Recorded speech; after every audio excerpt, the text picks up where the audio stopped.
mo kí gbogbo ẹ̀yin ìyá mi ẹ̀yin bàbá mi káàkiri gbogbo àgbáláyé. Mo kí gbogbo ẹ̀yin ojúlówó ọmọ kọlẹ̀ kóòtù òjíire. Mo kí ẹ̀yin ẹni bí ẹni, ẹ̀yin èèyàn bí èèyàn. Alọ́rọ̀ tó wà lẹ́sẹ̀.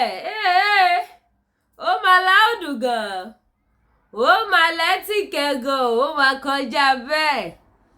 Ju gbogbo ẹ̀ lọ, gbogbo ojú tó wo fídíò yẹn bá mi share. Ẹ jẹ́ ká jọ gbọ́rọ̀ látẹnu Ọláyọmí Kóìkì bàbá dáadáa. Àwọn bàbá dùnú gẹ́gẹ́ bí mo ti ṣe sọ fún yín wípé listen, èmi máa sẹ́ńpẹ̀ máa sẹ́ńtì máa mọ́kàn. Máa kàn máa fi àjásà díẹ̀díẹ̀ sí ni màá gbé wá. Because wọ́n rò bóyá mi ò mọ ohun tí mò ń sọ, wọ́n rò bí mi mọ ohun tí mò ń ṣe. Kẹ́lẹ̀ wọ́n pé mo mọ ohun tí mò ń sọ, mo mọ ohun tí mò ń ṣe. Àwọn tó bá ti ń jùlẹ̀ fún wa, màá máa hàn, màá máa gbé wá fún yín. Ẹ jẹ́ àjọ gbọ́rọ̀ látẹnu Ọláyọmí Kóìkì, gbogbo ẹ̀yin tẹ́ bá wo ètò yìí. White Lion ti ju bọ́ọ̀bù sílẹ̀ gbogbo àgbà. White Lion mi ní wáyé ti kúrò ní payẹ́ ní ṣìṣe. Ẹ ní múlẹ̀ tí ẹni bí ènìyàn. Ayé ò ní bẹ̀rẹ̀ pé bo lọ́lọ́run yín wà Ọláyọmí Kóìkì. Ẹ̀yin tẹ́ bá ti wo program ẹ máa bá mi share. Ṣẹ́rí bórí yín bá ṣe ń wú bínú yín bá ṣe ń dùn. Pẹ̀lú ọ̀rọ̀ tẹ́ fẹ́ gbọ́ látẹnu spokesman Chief Sunday Adéyẹmọ Igboho Òòṣà. Ẹ máa bá mi share, ẹ máa bá mi pín wọ̀ gbòòrò ayé kẹ́dẹ̀ máa bá wa ṣe kí lè máa bá wa tẹ top up. Ẹ bá wa bá tẹ top up sí programu yìí. Kẹ́dẹ̀ má gbàgbé láti bá mi ṣe kíni subscribe sí YouTube channel mi kẹ́tọ́ notification bell.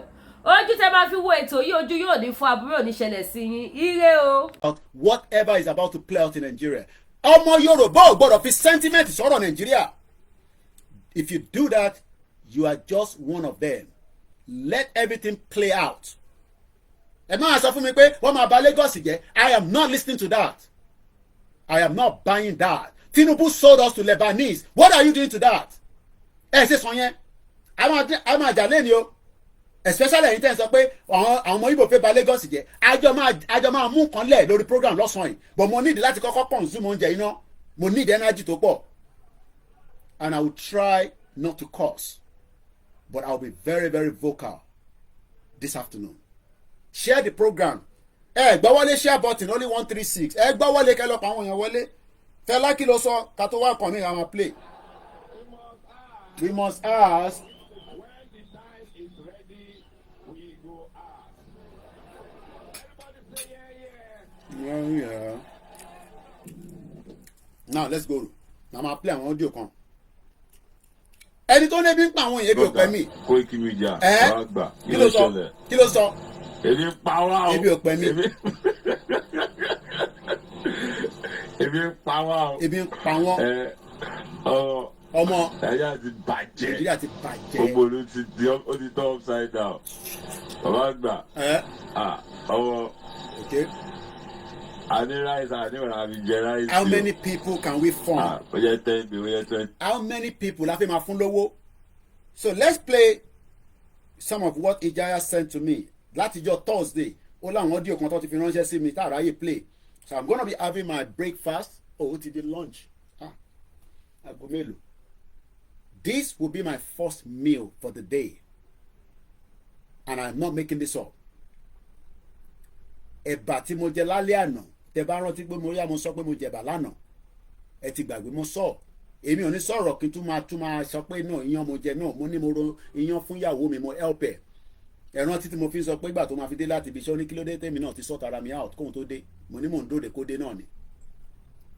Ẹ̀bà yẹn ló sì wà nínú mi. Ìgbà tí mo fẹ́ lọ sùn bó ṣe rẹ̀ mí tó àwa tíì la máa mu nílùú yìí, mo wá mu tíì.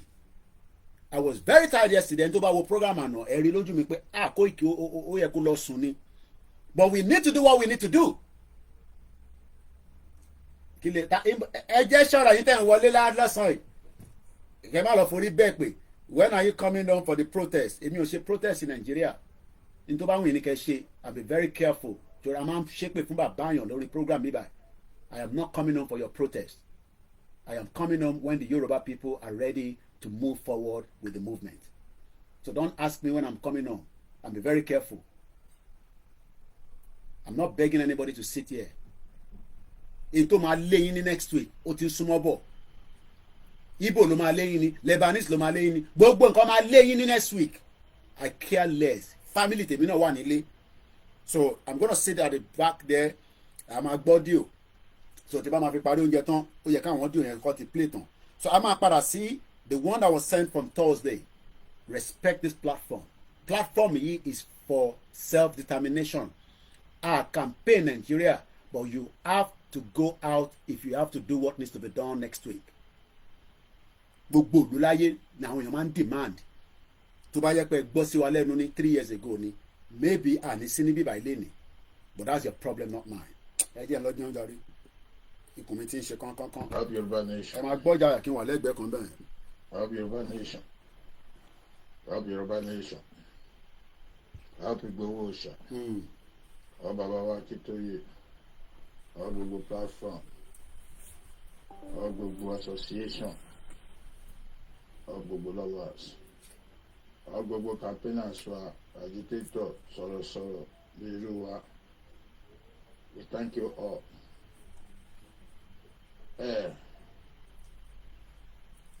Kò séwu lẹ́gbẹ̀rún ẹ̀kọ́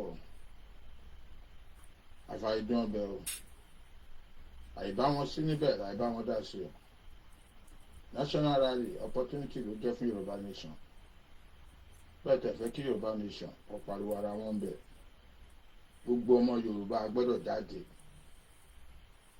ẹgbà àgbájọwọ́ la fi ń sọ̀yà ọwọ́ kọ ògbẹ́rù lórí gbogbo wa la wà nínú ìṣòro opportunity pọmọ wa wà ń bẹ̀ ló yẹ ká lò ká hand the bad government adẹ̀bẹ̀ gbogbo àwọn traditional wa ẹ má lọ jà fún government o ẹ̀yin traditionalist ó yẹ kẹ́ support wa ni o condition kan náà ni gbogbo wa wà o ẹ má jẹ́ kó wá fowó tọ̀ yín jẹ́ ń sìn yìí o kọ́ ní kẹ́ wá jà fáwọn ẹ má gbowó wọn o owó tẹ máa gbà ìjọ mélòó lẹ máa fi ná tán ẹ máa fi àwọn ọmọ yín sínú ìyà ni o traditionalists do not support the federal government of Nigeria we are warning you traditionalists do not support federal government of Nigeria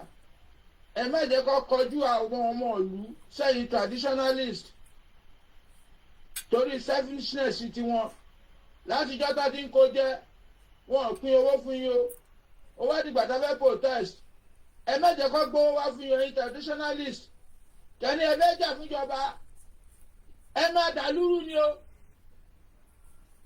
gbogbo ilé traditionals la máa jó any traditionals tó bá support the government nǹkan tó ṣe ní England la máa ṣe fún yín gbogbo ilé yín la máa jó any traditional tó bá gbójú gbóyà tó lòun support ìjọba òun fẹ́ kọjú sáráàlú a máa bọ̀ ní gbogbo ilé yín dáhùn a máa sọ fún yín pé ìlú pọ̀ jù yín lọ ẹ máa dàlúrú ni o tó bá lọ gbẹ̀dá gọ́ọ̀mẹ̀ yìí traditionalist youth are warning you youth are warning you traditionalists do not support the federal government of Nigeria support the public we are all citizens. We are all going through the same sufferness. Traditionalists wọ́n ní kí n wá lóyún ni o. Wọ́n ní kí n má support ìjọba o. Ẹ má jẹ́ kó wá fowó tàn yín jẹ o. Tó bá ti wá pè é yí pé kí n support ìjọba, ẹ má dàlúrú ni o. Gbogbo ilé yìí la máa jó. Èyí tá a bá mú nínú yín ọmọ dáná sún ni. Traditionalists we are warning you. Ẹ support aráàlú. Ẹ má support ìjọba gbogbo wa la wà ní condition kan náà ẹ̀yin ò ń ṣèjọba afẹ́gbẹ̀rẹ̀ wálẹ̀ lọ́wọ́ bad government tẹ́yìn bá wá jáde ẹ bá sọ pé support ìjọba traditionalist a máa má kojú gbogbo yín gbogbo ilé yín la máa jó wọ́n ní o kò jí bẹ́ẹ̀ lọ all Yoruba must come out for national protest. All Igbo, if you like, sit at home. It's part of the protest because Igbos are confucianist people. Igbos are low-minded people. They do their things at the wrong time. At the cost of Nigeria, Igbo are the genesis. If you want to say the truth, because Igbo government comes to regional government, bring unitary system. and creating the state. They are the ones that created this problem. But we don't like talking about it because the British did not join us together. It won't happen. We want every Nigerian to come out for protest, to end the bad government. No sentiment. No sentiment. No sentiment. Kò jí bẹ́ẹ̀ lọ, ọ̀rọ̀ díẹ̀ lọ sọ fún ọmọlúwàbí. Tó bá dé náà tó the nature call us to come out. The suffering we are going through call us to come out. The bad government that we have in power call us to come out. We have to come out.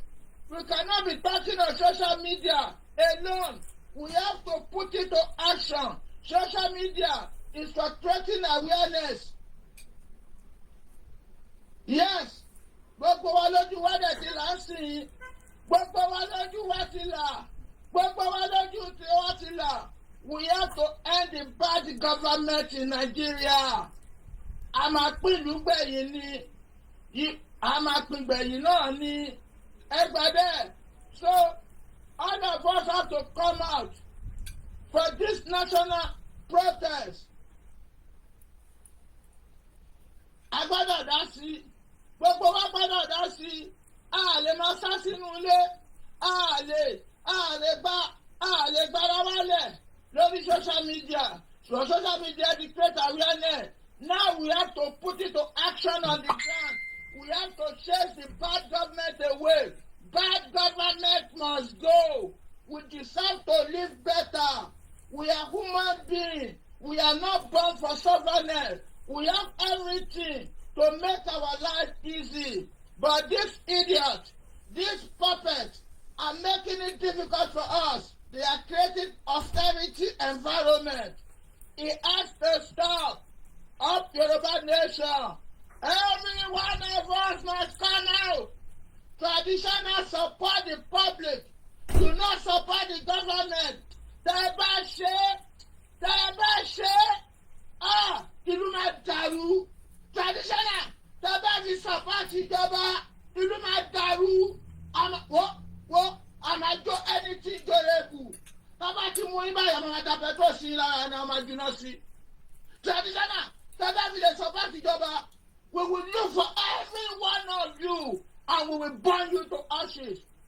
It's a promise. It's not a threat. Ẹ̀yin dáwọ́, káwá wo kọ́tà bá aráàlú ẹ̀ ṣe fún yín. Káwá wo ẹni tó pọ̀ jù. Ṣẹ́yìn ni àbáráàlú ẹgbà bẹ́ẹ̀. We have to come out. This protest, all of us have to come out. Regardless of your wherever where you belong. Yeah, it's for Nigerians. It's not for Yoruba nation. It's for Nigeria, national. Tsunami ń bọ̀. We have to chase this bad government away. Bad government must go. If they cannot listen to us, they are servants. We are the boss. That's why we call them civil servants, including the president. Is a servant to public. They are not our boss, and they will never be our boss. It's time to take the power back to the people. Because power belongs to the people. Power belongs to the people. Power belongs to the people. We must take our stand. Up Yoruba nation. We fear nothing. We fear nothing. Enough is enough. Bad government must end in Nigeria. Bad government must go.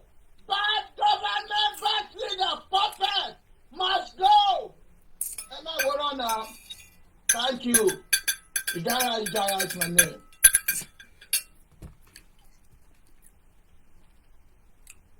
Mo kí ẹ easy kò ní bàjẹ́ fún ẹ. Kí lẹ́ni yìí sọ lẹ́ǹkan àgbọ̀n kan tó sọ ẹja àgbọ̀n tó sọ. broda Koiki Media ọ̀rọ̀ àgbà kí ló ń ṣẹlẹ̀ ebi ń pa wá o ebi. Ẹ̀yin lebi ń pa ebi ọ̀pẹ ni gbóhùn sókè kí ló sọ broda Koiki Media ọ̀rọ̀ àgbà kí ló ń ṣẹlẹ̀. Ẹ jẹ́ n kọ́kọ́ kí mọ́ sí mi jàre màá sì dọ́dọ̀ yín ẹ má wọrí tí bá wọn fi parí program yìí màá yọ sí yín.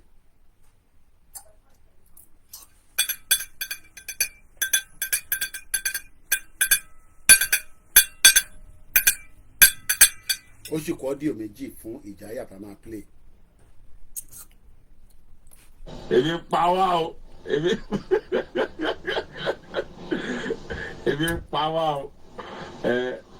o. Nàìjíríà ti bàjẹ́. Gbogbo olú ti di ó ti turn upside down. Can you come and take this downstairs for me, please?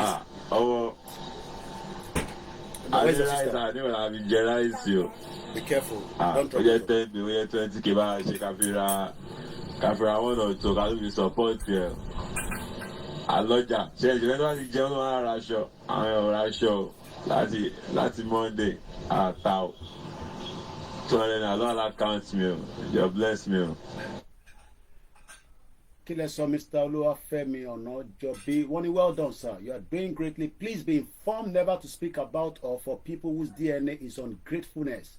Ask Colonel Banjo, ask Colonel Adekunle Fajoyi, ask Professor Wole Soyinka, ask me. If not for Obafemi Awolowo, Lagos will not be part of Yoruba land because Nnamdi Azikiwe wrote to the British then for the Lagos to be separated from Yorubas. Pato protest is fundamental right of citizen, but destruction of momentum building buses is that's the only problem here. Yeah, defend it. About the junk on here, defend it. Defend it. Sherry, brother, me, Kilorukoyin, I love your write-up. How do we stop the Igbos from being part of Yoruba land? Mo fẹ́ kẹ́ bá mi bẹ́ ṣe kọ episode tó dá yẹn ẹ rí pé mo kà síta. We are not biased on this platform. I am not here defending the Igbos. I am not their spokesman. I am not their spokesperson. Wọ́n ní government in exile. Àwọn tó dẹ̀ believe wọn náà wà nílé ńbẹ̀. But in terms sọ síbí báyìí sá, báwo la ṣe lè stop the encroachment of the Igbos in Yoruba land? Ṣé gbọ́ mi dáadáa mẹ́rin sà, and I'm sure pé you are a well-learned individual. Bẹ́ẹ̀ ṣe ẹ má sá lọ o, ṣe rí bẹ́ẹ̀ ṣe bá mi kọ́ yẹn, ẹ wá tún ṣàlàyé fún mi pé báwo la ṣe fẹ́ stop wọn so that ní ọjọ́ míì irú protest tó ń bọ̀ báyìí kò ní lè ṣẹlẹ̀ nílẹ̀ Yorùbá or no ní Nàìjíríà because Nàìjíríà ni gbogbo àjọ wà báyìí. Ẹ sí nílẹ̀ Yorùbá o, ẹ gbọ́ mi dáadáa, kò sẹ́ni kankan ní wa tó a kàn sọ pé ilẹ̀ wa right now. It is Nigeria for every Nigerians. Ẹ gbọ́ mi dáadáa. It is Nigerian for it is a Nigeria country for every Nigerians, and that is what makes us different. Pẹ̀lú àwọn tí wọ́n lọ sọ́pọ́tì Jagaban. Tẹ̀wá ń sọ nísìnyí pé ẹ fẹ́ jẹ́ kọjú momentum or all the kílẹ̀ ṣe sọ lẹ́ẹ̀kan.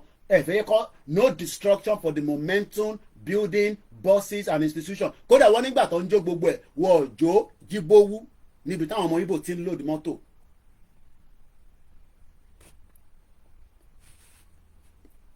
If we remain one Nigeria, let's stop Igbo even if they are going to do all these things. Sorry. Àṣírí mo gé fún yín. Ṣé rí exposure kò sí nǹkan tó dáa tó.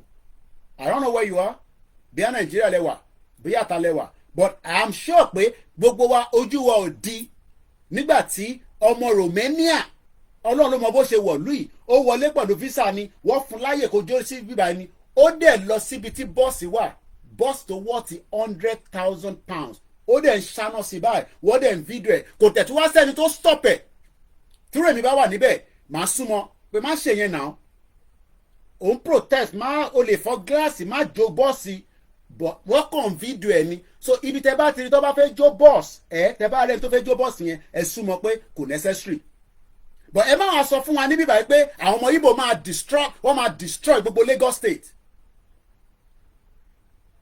If we remain one Nigeria bó ṣe máa lọ nìyẹn kò sí nǹkan tẹ́ lè ṣe fún wọn but níjọ́ tá a bá ti gba Yorùbá country gbogbo Ìgbò tó bá ń gbé láàrin wa a máa fingerprint gbogbo wọn so that a lè mọ èyí tó bá ń commit offence just like bí UK ṣe fingerprint èmi níbí báyìí because tó bá dáná sí àdúgbò mi níbẹ̀ yẹn tí bá kọjá níbẹ̀ wá náà wọn rí èèyàn dúdú kan tó kọjá níbẹ̀ ọlọ́pàá wá ní kó má wọ́rì èèyàn dúdú yẹn báwo ló ṣe rí wá ní ó ga díẹ̀ ó dúró díẹ̀ ó ṣe báyìí kódà àwọn ní picture in tó lè komi yọ ni pé kọ́ má rí fingerprint mi lára incident crime scene yẹn.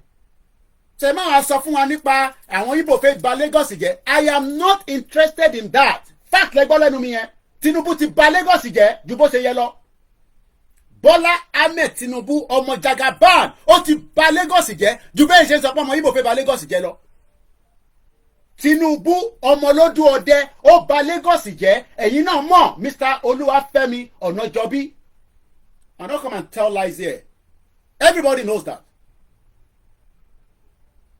But nítorí pé irọ́ àti sentiment tá à ń fi sí ọ̀rọ̀ tó wà nílẹ̀ yìí ó ti ju Tinubu lọ ó ju èmi gan lọ àmọ́ Tinubu ò fẹ́ accept pé kí Yorùbá kó pín látara Nàìjíríà ká wá slow down any damage tí Igbo fẹ́ ṣe nílẹ̀ wa. City boy. So ẹ máa wá fún mi níyàn níbí báyọ̀. I am not listening to that. Anything tó bá máa ṣẹlẹ̀ ó kù sọ́wọ́ Ọlọ́run kọ́lọ́n tó make a decision yẹn bóyá ó máa stop ẹ̀ bí ẹ kò ní stop ẹ̀. But what we are saying is that tábà lè tètè pull out of Nigeria tó bá jẹ́ pé fọwọ́ kún bàbá Akíntóyè gbogbo wájọ fọwọ́ kún àti Tinubu ni tèbá bẹ Tinubu kó wá join wa ó náà wò join wa ó náà fẹ́ ṣe president Nigeria. So ìtọ́ bá jẹ́ country tí gbogbo èèyàn wà nínú ẹ̀ ìtọ́ bá máa ṣẹlẹ̀ ní kó ṣẹlẹ̀ ìtọ́ bá máa jó lọ́ máa jó ẹ máa fún mi ní fúbù yẹn ní bíbáyìí. I am not going to buy that. Nítorí wọ́n máa díjà lẹ̀ láàrin gbogbo àwọn atajọ́ ń ṣe program yìí ká jọ díjà yẹn lẹ̀ nísìn. Mo ò mọ anybody rí yàtọ̀ sí ìyàwó mi àti mọ̀mísí mi àtàwọn ọmọ mi. I don't know anybody. Èmi ò fi sentiment sọ̀rọ̀ Nàìjíríà àti bàbá mi olóyè Igboho ṣá. Lagos remain part of Nigeria. And as long as Lagos remain part of Nigeria, the Igbos have every right to be in Lagos state. Lè stop wọn. Ẹ wá máa sọ níbi báyìí pé àwọn Igbo wọ́n fẹ́ bà Lagos jẹ́ wọ́n lọ bà Inewi jẹ́ then ẹ jẹ́ ká gba Yorùbá country ká wá wo Igbo tó fẹ́ wá bà ilẹ̀ Yorùbá jẹ́. Ẹ̀yin onírọ́ àyálà bòsì ọmọ Yorùbá àbòsí ti pa gbogbo yín kú tẹ́ bá talẹ̀ ń fún ọmọ Igbo problem ti yín nìyẹn. Dangote lọ talẹ̀ fún nísìn tala gbowó lọ́wọ́ ẹ̀ gbogbo àwọn bàbá yẹn nísìn ṣé gbogbo wọ̀ gbọ́ etí dùn wá akóṣì gidi sétí. Tèbí ẹ̀ la ṣe ń pariwo láti bí ọdún mẹ́ta sódà kò ní dé stage pé ọmọ Igbo fẹ́ wá bà Lagos jẹ́ kó tó ṣe endsars làwa ti ń pariwo Yorùbá nation. Àbòsí ló máa pa gbogbo yín ẹ̀yin ọmọ Yorùbá. I don't give a mo fẹ́ wà very conscious with my words but I don't give a toss. Whatever will be will be. Kí láǹfààní airport yín àwọn wo ló wà níbẹ̀ tó ń ṣiṣẹ́ níbẹ̀. Mo ní brother mi kan tó ń ṣiṣẹ́ ní airport yẹn mo mọ position tó yẹ kó wà wọ́n make sure pé kò lọ sókè àwọn málà lórí burúkú tó wà níbẹ̀ ẹ̀ wọ́n sọ ṣé ó jẹ́ àǹfààní airport yẹn nísìn as a person that have worked in the airport industry for more than 15 years. Gbogbo course tó yẹ kó rán lọ tó yẹ kó fi di ọ̀gá wọ́n jẹ́ kó di ọ̀gá níbẹ̀ ẹ̀ wọ́n sọ fún mi pé kó má jó kankan ọmọ ẹ̀kọ́ gbẹ́gbẹ́gbàgbà lọ́jàre àwọn olè fẹ́ máa fún yẹn ní fúbù. Àwọn ọ̀bá yẹn níbí báyọ̀ àfi sentiment sọ̀rọ̀ Nàìjíríà rárá. Any Yorùbá tó bá ń fi sentiment sí I don't give a toss. Problem tí ní ẹ kò ṣe problem tèmi. Kí ni wọ́n ṣe fáwa? Gbogbo yín lè wọ Unilag tẹ bá bá wọn Unilag ẹ máa láti bribe ni as an indigene of Lagos State kò ní dá fún gbogbo yín ẹ ṣe èrè. As an indigene of Lagos State tẹ́ ń pariwo yẹn most of you cannot get into the university. Wọ́n máa ṣèrànyìn lọ sí Ahmadu Bello University wàá kó àwọn ọmọ Hausa dé wàá fún wọn sí Unilag wàá fún wọn sí gbogbo university wa ní Lagos State àti other southwest. Putting sentiment in a crisis that's about to erupt. Ẹ gbé ọ̀rọ̀ jáde mo ti gbọ́ audio kan inú ní plẹ̀ ní bíbáyìí audio yẹn tún subversion ní táwọn èèyàn máa ṣe pẹ̀lú ọ̀rọ̀ ọ̀rọ̀ tó yẹ ká dé stage yẹn ọ̀rọ̀ táwa ń gbọ́ pé tọ́rọ̀ bá fẹ́ jáde báyìí àyà yẹn á máa já ni. Ó wá di pé wọ́n ti ń fún wa ní information ìtọ́ lè fi dilute ọ̀rọ̀ ẹ mọ̀ pé wàhálà ti dé nìyẹn. Tradition tá à ń protect òun ni lẹ fẹ́ fi àkóbá sí níwájú nísìn ẹ wá ń sọ pé àwọn ọmọ Igbo máa jó building ò fowó lẹ́ ń sọ̀rọ̀ ẹ̀ building ò fowó lẹ́ ń sọ̀rọ̀ ẹ̀ ẹ fún mi ní building náà kò ní dá fún gbogbo yín building ò ṣòwò lẹ́ ń sọ̀rọ̀ ẹ̀ building táwọn Yorùbá ń ṣiṣẹ́ ní airport tó ń ṣe cleaner tí wọ́n jẹ́ kó lọ sókè. Ẹ ṣe sùúrù pẹ̀lú wa o à ń bẹ̀ yín ní 4 years ago gbogbo wọn lọ support Tinubu ẹ lọ endorse Tinubu ẹ wọ́n sọ nísìsiyìí pé kó má jó Lagos State àwọn ò fi sentiment sí o fi sentiment sí mo lè rí pé reply mọ́ bí ẹ ṣe ń type lọ́wọ́ ni mo ń dúró mo fẹ́ kàǹtẹ̀ fẹ́ kọ síta no sentiment in tó bá máa ṣẹlẹ̀ ló máa ṣẹlẹ̀ Nàìjíríà nìkan kọ́ ló máa kọ́kọ́ face crisis ní gbogbo àgbáyé and it will not be the last country in the world crisis ló máa ń push out nǹkan kan àwa padà sórí round table abẹ Tinubu pé kó jẹ́ ká jọjọ́ kó sórí round table kò dá wa lò ọmọ kí crisis kó erupt crisis ló máa erupt a sì máa padà sórí round table that is why we are telling Tinubu that reply letter wa kájọ form committee ìwọ kì í ṣe Fúlàní náà ṣèbí Yorùbá ní Tinubu even if Nigeria is gonna break a lè fún ní time frame from the time tàbá ti jọ jókòó tá ti jọ ń sọ̀rọ̀ wọ́n kàn máa wo kí la jọ ní papọ̀ kí nìkan báyìí kí la jọ máa ṣe border wa kí la jọ máa ṣe immigration and all that will then be part of what a committee and the federal government kò dá wa lóhùn ó náà fẹ́ ṣe Nàìjíríà ìtọ́jú ẹ̀ bá rí nínú Nàìjíríà so be it ìtọ́jú ẹ̀ bá rí nínú Nàìjíríà so be it Ọláyọmí Kóìkí lèmi jẹ́ àfi tí Tinubu bá jáde lálẹ́ tó sọ pé ìran Yorùbá àsìkò tó ká pull out. He has the power, he has the money, he has everything. Ẹ wọ́n fi sentiment sọ̀rọ̀ Tinubu. Ẹ mọ Tinubu rí ni. Ṣé ẹ̀yin mọ Tinubu rí ni? Orí ń ta gbogbo yín. Wọ́n gba $100 million lọ́wọ́ Dangote. Dangote ni wọ́n sọ fún wa nísìsiyìí pé wọ́n tún lọ ń blend crude oil tó yẹ kó máa blend nínú Nàìjíríà bí aképo lè wá sílẹ̀. Ó máa wá sílẹ̀ kò ní wá sílẹ̀. Wọ́n ò jẹ́ kó rí ṣe tèbí kan náà ní gbogbo wọn náà tẹ́lẹ̀. Where is the $100 million? Ẹ wá máa kọ episode ìyà tẹ́ mọ́ kọ́. Ẹ máa kọ English lẹ́ ń kọ tí Fúlàní pa wá English ní gbogbo wa kọ títí tí wọ́n bà economy ilẹ̀ Yorùbá jẹ́ ṣáwọn ọmọ Ìgbò nìkan náà ló bà jẹ́ ṣáwọn ọmọ Ìgbò nìkan ló bà jẹ́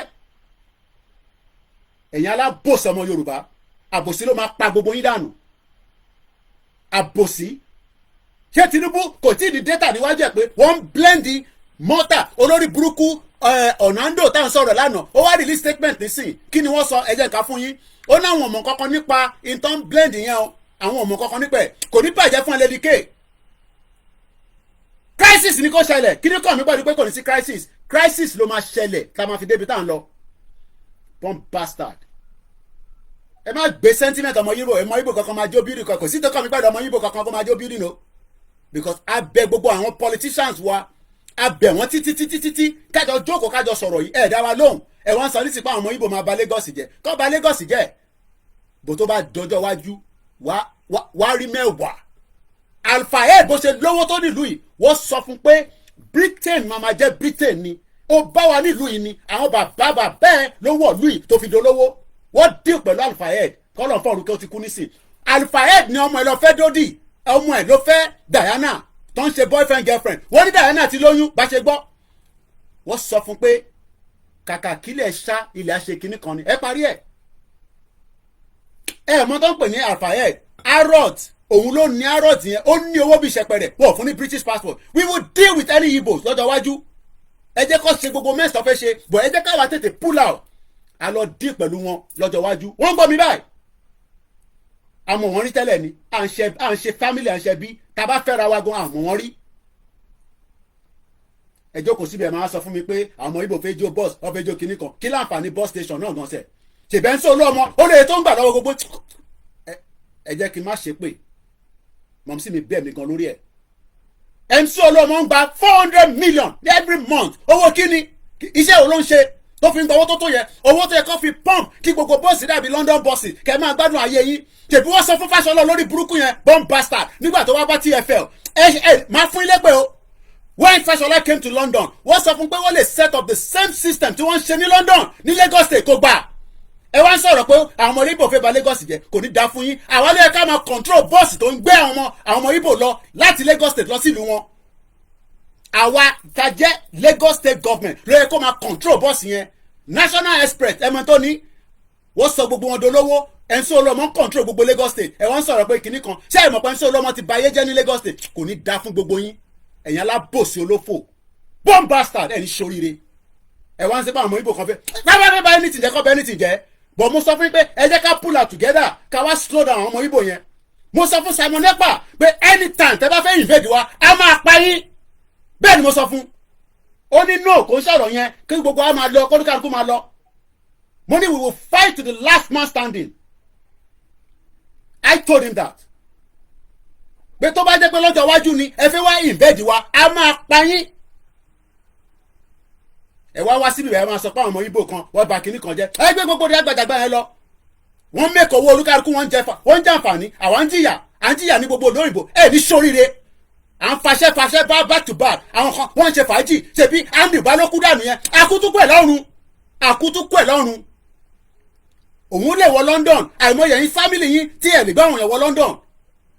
ẹ má bí mi inú lẹ́sàn-án yo mo pe èrò níbí báyìí o kò ní dá fún gbogbo yín ẹ̀yin alábòsí òfò especially in diaspora tẹ́ ẹ sọ pé ká kíìpù Nàìjíríà oúnjẹ ni mo jẹ́ tán níbí báyìí nísìn mo lè má jẹ́ mi títí dàárọ̀ la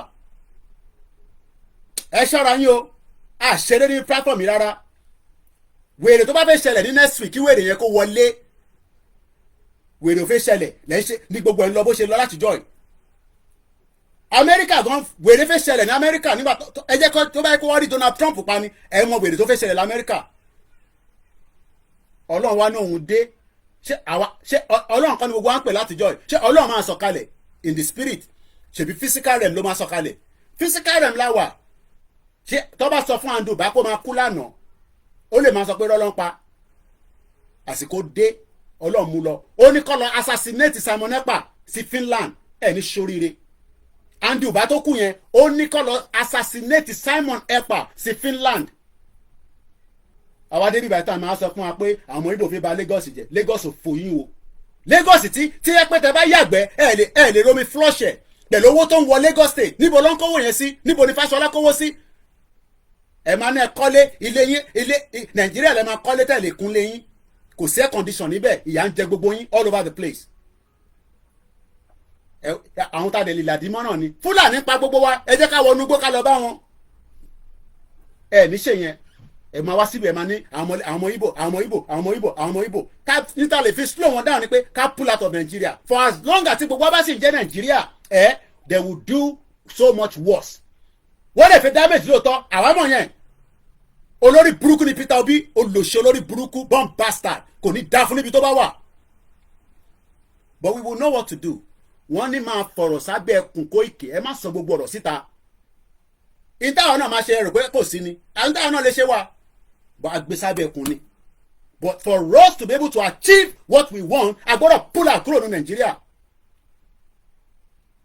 kò ní bàjẹ́ fún ẹlẹ́dìkẹ́ ẹ̀yin sọ̀rọ̀ nísìn wọ́n fẹ́ pa Lédìkẹ́ ní July 1st Lédìkẹ́ lọ́kìnì tó bá yẹ pé ìnáwó máa pa mí lẹ́sẹ̀kẹsẹ̀ lọ́ máa yìnbọn lọ́ máa pa mí dànù Ọlọ́run wà pẹ̀lú Lédìkẹ́ pè mí ó ní bàbá Kóìkì ó ń sunkún kò get mi ó ní wọ́n trap òun sílé Ìgbòho mo ní wọ́n tó bẹ́ẹ̀ ó ń sunkún ni àṣẹ aláyẹ̀ ń bọ̀ wá ṣẹ lóòótọ́ ó wá lọ jìyà tán àwọn kan tó wá ń sọ jágbajàgba ẹ báyìí ká tó lọ síbẹ̀ yẹn lọ́sàn yìí ẹni tó bá tó bẹ̀ kó lọ lébi Lédìkẹ́ ẹni tó bá tó bẹ̀ ní gbogbo wa ká lọ sí lébi Lédìkẹ́ bomb bastard ọpẹ́lọpẹ́ wọ́n ní rí Ìgbòho pa níjọ́ yẹn bò wá pa gbogbo àwọn tó wà nílé yẹn àwọn tó tó ọkùnrin wà nílé níjọ́ yẹn àwọn tó tó ọkùnrin bíi ti Ìgbòho wà nínú ilé òun ní àfa àdògán ọjà ní olóyè ní kò ń ṣe ní láti jà ẹ jẹ́ ká sọ̀rẹ́ńdà ṣe bẹ́ẹ̀ wá mú wa ni ẹ má yìnbọn náà èmi lélẹ̀ ẹ má yìnbọn kílẹ̀ yìnbọn fún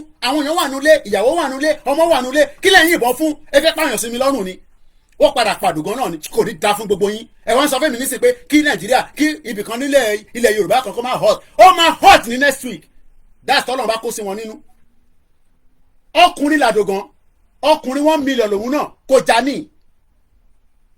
já ní ọlọ́jọ́ dẹ̀ ti dé ni ẹ máa gbé gbogbo kọ̀nfàmù gbogbo rọ́bìṣì yẹn wá fáwọn níbí báyìí ọkùnrin ni àdògán ọkùnrin ni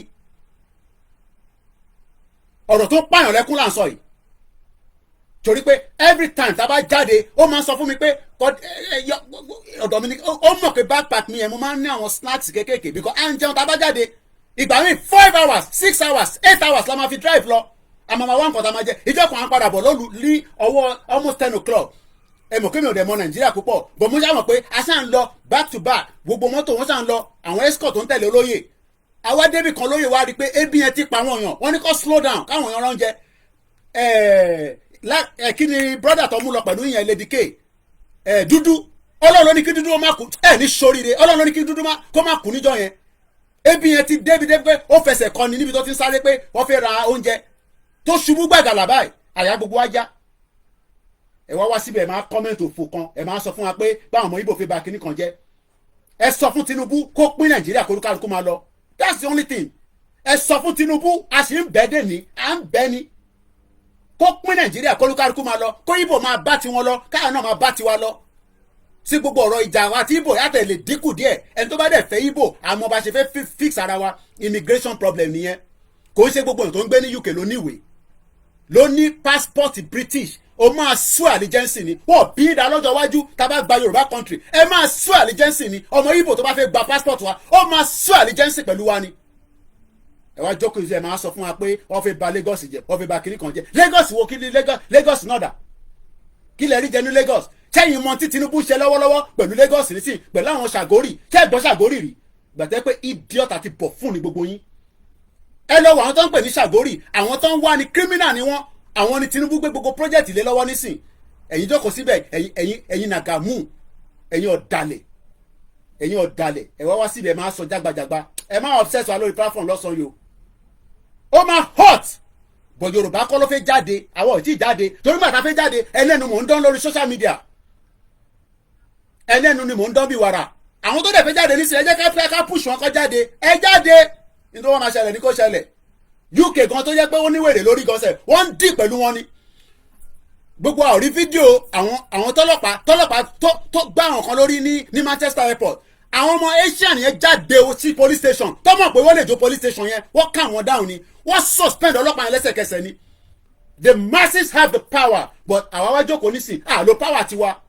Everybody saw the video ní Manchester airport ní wíìkì tó tán yìí ọlọ́pàá ó ti pin ẹ̀ mọ́lẹ̀ ó tún wá ń fẹsẹ̀ gbá àwọn ọmọ Asian àdìdè tán ní Manchester police station wọ́n ní wọ́n ká wọn down ni ní UK wọ́n ń jó bus ẹ̀ wọ́n sọ fún mi pé wọ́n máa jó bus wọ́n máa jó àwọn ọmọ ẹ fi gbogbo yẹn sílẹ̀ fẹ́mi jàre ẹ fi gbogbo yẹn sílẹ̀ ẹ má gbé yẹn wá síbẹ̀ rárá fáwa ẹ má gbé yẹn wá ó máa hot mo ti sọ fún yín ní 4 years ago ọ̀rọ̀ Yorùbá nation ó máa hot gan we told you we warn you we told every one of you but ẹ sọ pé mo stupid ẹ wá jáde ní sẹ́ńsọ pé kìíní ó máa hot UK bó ṣe jẹ́ UK protest tó ṣiṣẹ́ ní Leeds lost 2 bus yẹn worth £100,000 fẹ́yẹ kankan tọ́ba mẹ́rin yẹn nísìnyí kí ló máa ṣe sí ọmọ àtìmọ́lé náà ni ọmọ Ìgbò tẹ bá rí tó bá ń jó nǹkankan ẹ̀mú mọ́lẹ̀ tó bá jẹ́ pé ẹ̀lẹ́fẹ́ ṣe kàmọ́lẹ́gbà dẹ̀ sọ pé ó máa harm everybody tẹ bá pa anybody tẹ bá pa ọmọ Nàìjíríà kan sẹ̀ wọ́n náà máa wò ẹ máa ríran wò ẹ má sọ ṣèbí wọ́n ní kẹ́ dialogue ẹ̀ dáhùn àwọn wòlíì ń sọ̀rọ̀ ẹ̀nà ni wọ́n rùn àwọn àfáà ń sọ̀rọ̀ ẹ̀nà ni wọ́n rùn àwọn babaláwo ń sọ̀rọ̀ ẹ̀nà ni wọ́n rùn àwa mídíà ń pariwo ẹ sọ pé ẹnu wa ń rùn so ẹnu tó rùn yẹn nísìn kí ló ṣẹlẹ̀ nínú comment. My sister daughter she has to be in poly this year but no space in Lagos we need to send her to offer. yẹn gbọ́ ẹ náà Lagos yẹn Lagosian àwa Lagosian àwọn ọmọ ẹ fi ẹ sílẹ̀ a máa ṣí phone line bí èmi nìkan mo hot lọ́sàn-án yìí ni ẹni tó bá ń hot bí tèmi náà bẹ́ẹ̀ jẹ́ ká gbọ́ ìjáyà yẹn tán eléyìí lọ́sẹ̀ sẹ́ǹsì mi with an account balance ọmọ yóò kò ní dá fún yín ẹ̀yin tẹ́ sọ pé wà ní Lagos State àwọn ọmọ indigene of Lagos State ó ní 220 naira lákàntẹ̀ ó ń ṣòwò kò lówó lọ́wọ́ ó ní látijọ́ Monday òun ò rẹ́ ọjà kan tà nínú ṣọ́ọ̀pù ẹ̀ wá sọ fún mi pé kó má jáde ọmọ tẹ bá gbé òrò jáde wá disgrace òrò tẹ bá lọ try ẹ jẹ́ ya gbé òrò pamọ́ kẹ má lọ disgrace ìṣẹ̀ṣẹ̀ mọ́ ọ lọ́wọ́ ọmọ Yorùbá ó ní látijọ́ Monday òun ò tà ó ní ráìsì nílé kò lè sọ fún ìyàwó ẹ̀ pé kó lọ sọ́jà kó lọ rata 220 naira account details yẹn lélẹ̀ ó screenshot ẹ̀ sí mi with the date and the time account balance 220.51 àwọn olè kan wá jí owó lọ́wọ́ wọ́n gbé owó ńláńláńláńláńláńlá everybody wọ́n suffer tó yẹ ká máa suffer ní Lagos State ẹ̀yin buffoons ẹ̀ wá síbẹ̀ ẹ̀ máa comment nonsense I am not here defending the Igbos we hate them they hate us bó ṣe hate wa làwa náà hate wọn but what we are saying is that let everybody go their separate ways ọ̀rọ̀ Nàìjíríà ti gbé stage yẹn by now I need láti wà united to remain in one Nigeria ó ń fún wa ní headache ó ń borúkọ wa jẹ́ bí Igbo ṣe ń commit crime níta ni Yorùbá náà commit crime níta let everybody go and bear their names Nàìjíríà lẹ́yìn pọ́nlé Nàìjíríà tó ti wọ́ mi brother Koiki Media wàá gbà kí ló ń ṣẹlẹ̀ èmi ń pa wá o èmi ń pa wá o ẹ̀yà ti bàjẹ́ gbogbo olú ti tán upside down. ṣé mi ni mo sọ pé gbogbo ìlú ti turn upside down ní sùúrù ó ní gbogbo ìlú ti turn upside down kí ló fà tí ìlú fi turn upside down ṣáwọn ọmọ Igbo náà ni and don't come and tell us that Tinubu is only there for 1 year Tinubu ló lọ gbé Buhari wá olórí burúkú tó fẹ́ pa Lady K alábòsí má lẹ́yìn ọmọ Yorùbá yìí kẹ́ so tó bá yẹ pé wọ́n pa Lady K náà tọ́pẹ̀ mí náà bẹ́ẹ̀ ṣe máa sọ náà nìyẹn pé ṣé kò tán yín bomb bastard so tó bá yẹ pé wọ́n rí Lady K náà pa bẹ́ẹ̀ ṣe máa sọ̀rọ̀ náà nìyẹn kò ní da fún gbogbo yín ẹ wá máa wá tọ́ sí Lady K lẹ́nu tó bá yẹ pé wọ́n pa náà ni bá ṣe máa sọ náà nìyẹn pé kò tán ẹ̀ ẹ̀yin alábòsí ọmọ Yorùbá Koiki lèmi ń jẹ́ o mo dúró dáadáa mo dúró tán ọkùnrin lèmi náà tó bá ń pè àwọn ọkùnrin ni mí pẹ̀lú mídíà mi níta jagunjagun èmi ò mọ̀ bọ́n yìí o bọ̀ ní tí pé ká sọ̀rọ̀ ọkùnrin ni mí mo ní mò ń bọ̀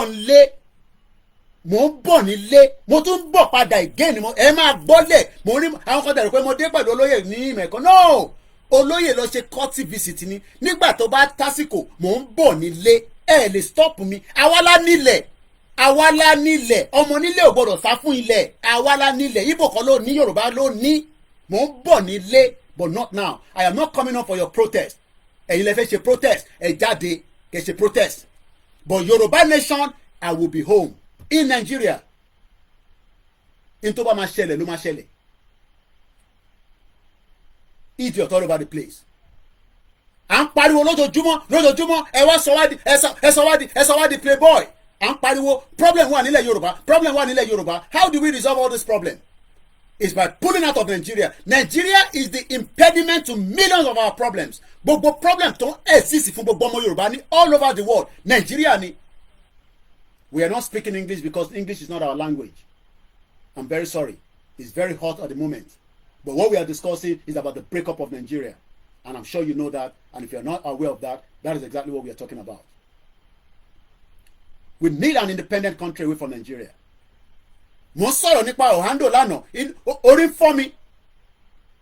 Mo pàdé ìkan náà brother wa kan. I will not go into all the details. 8 years ló wà nílùú Ìkòníwé. Ìyàwó wà nílé. Ẹ ń tọ́ọ̀tì wa níbi tí kò dáa o. Ẹ ń tọ́ọ̀tì wa níbi tí kò dáa. Èmi ò fi sentiment sọ̀rọ̀ Nàìjíríà o. Ẹ ti tọ́ọ̀tì wa níbi tí kò dáa rárá. Ẹ wá sọ̀rọ̀ ẹ wá tún ẹ fi sentiment sí. Nobody should put sentiment in this problem right now. Àti dé ojú bi tí olójó. Yes, àwọn èèyàn máa kú. People will die. People die in this country for me to live in this country. People will die. There's no doubt about it. Even England as it stands right now, tó bá l'opportunity sí ni, there is a war coming here. Around Kondaza tí wọ́n náà. So don't come and tell me that people are not going to die. People will die. 40,000 people have been killed by Israel. 40,000 plus. Kò ní dá fún ẹni tó bá sọ pé kí wàhálà má ṣẹlẹ̀. Americans support Israel. Wọ́n fún wọn ní weapon. Wọ́n dẹ̀ fi ń pa àwọn èèyàn. 40,000 people have died. And that has not ended yet. Ukraine, Russia, ìjà yẹn ṣì ń lọ lọ́wọ́lọ́wọ́. If we need to stop the crisis and the bloodshed, let Tinubu come out right now and tell everybody to go their separate ways, and all our representatives return back to Yoruba land and leave Abuja for them. And with this,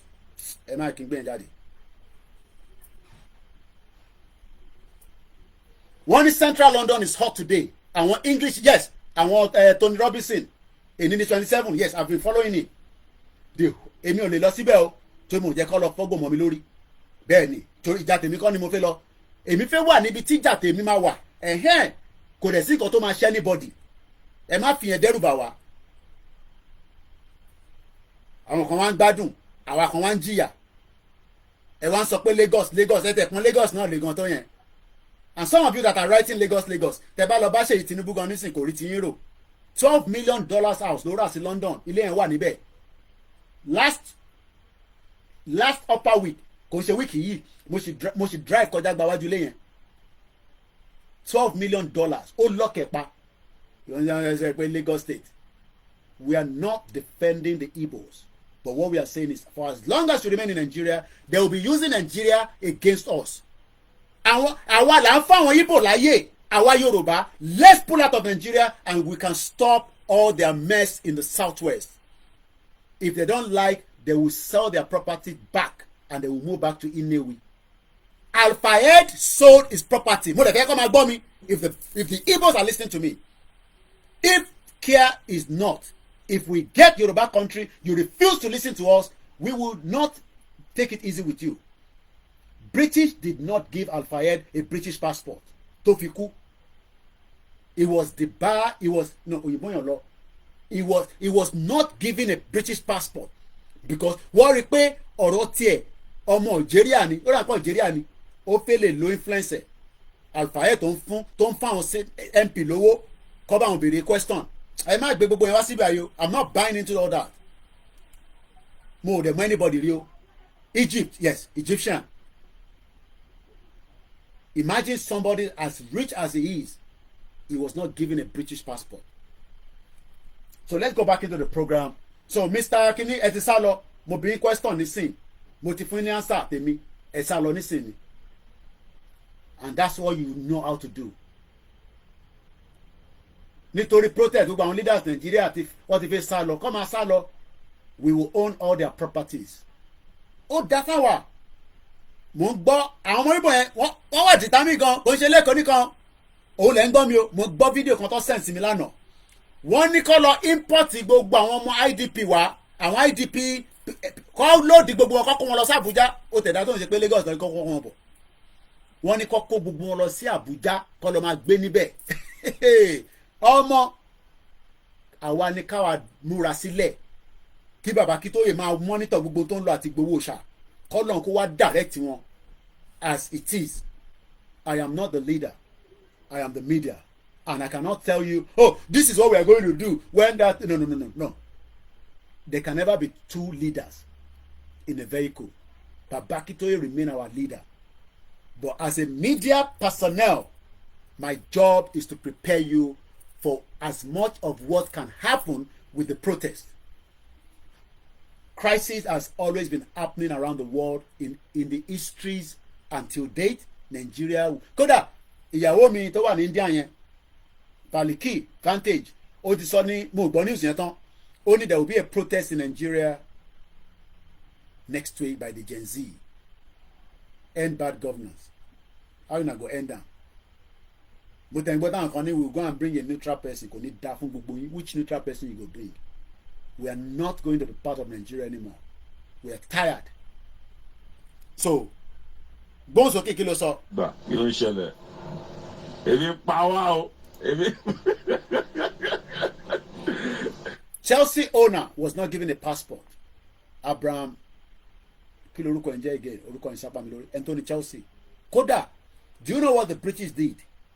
After gbogbo ìjà Russia àti Ukraine, I believe he sold the Chelsea. Ṣó padà ta ni wọ́n gbẹ́sẹ̀ lé gbogbo táwọn Russians ní. Àwọn wà ní bíbá everyone dey suffer. Some people gonna say Abraham Menasovic. I think he sold it to a guy in Turkey. Mo àmọ́ bí a deal yẹn padà lọ tán or not. But if you know about it a little, I'm not into football. Mo kí Alex Mamu. Bí ó ti àmọ̀ pé ìyá dáadáa. Àmàrí yín bá. I think he sold it. Yeah. Roman Abramovich, yeah, he sold it. Because he fẹ́ gbẹ́sẹ̀ lé. And he never sold it. It was just paddy. Sábà mi gbé dání sọ́wọ́. Well, yeah, I was suffering. So, thanks so much for everyone. Continue to say we are backing like dogs. It's okay. That's exactly what is going to happen next week. Àwa kọ́ la fẹ́ ṣe rally. Àwọn tó fẹ́ jáde náà fẹ́ jáde. Àwọn ẹni ẹ fẹ́ gbòòrò jáde. Ẹgbọ́n tá láyé sọ. Battalion ló máa jáde. Èmi ò mọ zó mi o. Mo ní Kòròdú lásán. Battalion ni wa battalion. Àwọn ní jáde kẹ̀. Gbogbo ọgbọ́n tó ń dá. Àtòrò wọn àtòrò orò mọ́kùnrin obìnrin lóró mú. Ẹ ṣáà máa bá àṣẹṣe jẹ́. So I'm gonna open the phone line. Fẹ́ǹ tẹ́ bá fi dá sí program. But ẹ ká gbọ́ one more from our brother because gbogbo wa la ní voice.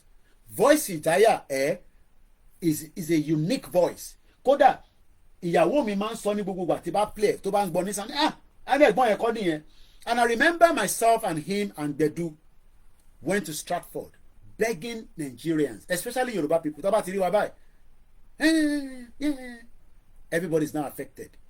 Ọ̀rọ̀ Nigeria ó affect gbogbo wa. And if Nigeria is not affecting you, so be it. You are probably my small lovely sister DJ Copy. Moro wọn àti bàbá ẹ̀ tó ń ta ayò. I wish all Yoruba people can wake up in the morning nígbà tẹ́ bá ti mògì tán tẹ́ jàkàrà tẹ́ ti lọ sóko tẹ́ wá dé èyí náà wá ń ta ayò. How many èèyàn mélòó ló when was the last time they play ayò? I was happy when I saw her because she's embracing our culture. Ayò wọn àti bàbá ẹ̀ ń ta ayò. How many people ló play ayò gbẹ̀yìn? Ó ti pẹ́ tí mo ti rí tó ń play. Bóyá gbà tá a ṣe ìdíje kìíní kan Yorùbá program tá a ṣe ní Ìbàdàn. Suffering all over the place. Ẹ jẹ́ ká gbọ́ ìjáyà, then I open the phone line. Just 2 hours láti ṣe, so we're still good, and it's very very hot already. Mo kí gbogbo ọmọ Yorùbá. Gbóhùn sókè brother mi. Help Yoruba nation. Help Yoruba nation. Help Yoruba nation. Gbogbo àwa nìyàn. Ọ gbogbo lórí àwa. Látọrí Akíntóyè àgbàlagbà. Ìgbòho òòṣà. Gbogbo sọ̀rọ̀sọ̀rọ̀ agitator. Gbogbo platform. Àdúpẹ́ lọ́wọ́ yín o. Ẹ lè gbọ́rọ̀ jáde. Ọmọ Yorùbá. Ẹ má dalẹ̀ ayé wa rú o. Ẹ má dọ̀nà wa rú o. A fẹ́ kúrò lóko ẹrú ni o. Mo kí mọ̀ sí mi lẹ́ẹ̀kan sí. Ẹ lè gbọ́dọ̀ jáde nígbà tá a fẹ́ protest o. Ẹ má gbọ́dọ̀ jáde nígbà tá a fẹ́ protest o. Tẹ́ ẹ bá fẹ́ káṣírí ìṣẹ̀ṣẹ̀ tú o. Tsunami ló ń bọ̀ o. Àgbàlagbà. Àgbàlagbà ò lè wọ lọ́jà kó rí ọmọ tuntun kó wọ́ o. Àfi tó bá jẹ́ àgbàlagbà ká o. Nígbà tá a fẹ́ gbára wa sílẹ̀, tá a fẹ́ tẹ̀ sí wọn lójú, tá a fẹ́ end bad government, ẹ lè gbọ́dọ̀ jáde o. Ẹ lè gbọ́dọ̀ jáde o. Ẹ lè kẹ́kọ̀ọ́ bàjẹ́. Èkó lè bàjẹ́ o. Peaceful protest la fẹ́ ní o. Adẹ̀dúrà láti ṣe lánìwẹ̀. Tẹ̀bẹ́ gbọ́dọ̀ jáde. Ẹ máa táṣìírí ọ̀rọ̀. Ẹ máa táṣìírí ìṣẹ̀ṣe o. Àwọn bọ́ọ̀sì máa tẹ́sí lójú. Ẹ gbà. I'm not done for anything. Ẹ má bàa láyé jẹ́ o. Alẹ́ kúrò lóko ẹrú. Ẹ lè gbọ́dọ̀ jáde. Ẹ lè gbé ṣẹ̀ṣẹ̀ jáde. Nígbà tára fẹ́ jáde. Tẹ̀lé ṣe. Ọ̀túnrì ni o. Ẹ má ṣe o. Wọ́n máa tẹ́jú yín mọ́lẹ̀ o. Wọ́n máa tẹ́jú yín mọ́lẹ̀ o. Ẹ má ṣe. Dánwò ló bí ìyá ọ̀kẹ́rẹ́. Adáfẹ́ kú ọ̀lọ́pọ̀ ẹrú. Ẹ̀ ń gbọ̀nà Àbújá. Ẹgbẹ́ mi ti wà lọ́wọ́. Àní gbà. Àgbàlagbà. Ẹ̀yin àgbàlagbà tẹ́lẹ̀ kó bá jẹ. Ẹ bá Tinubu sọ̀rọ̀. Nǹkan tó ṣe nígbà ìdìbò. Nǹkan tó ṣe nígbà ìdìbò kò lè wọ́ọ̀kì látàyè o. National protest láfẹ́ ní o. National protest láfẹ́ ní o. Ẹ má dì wá lọ́wọ́ o. Káwa náà má dì í lọ́wọ́ o. Abẹ́lẹ́ ti fẹ́ àti rí fún adìẹ. Àní àkókò tó káfẹ́ lé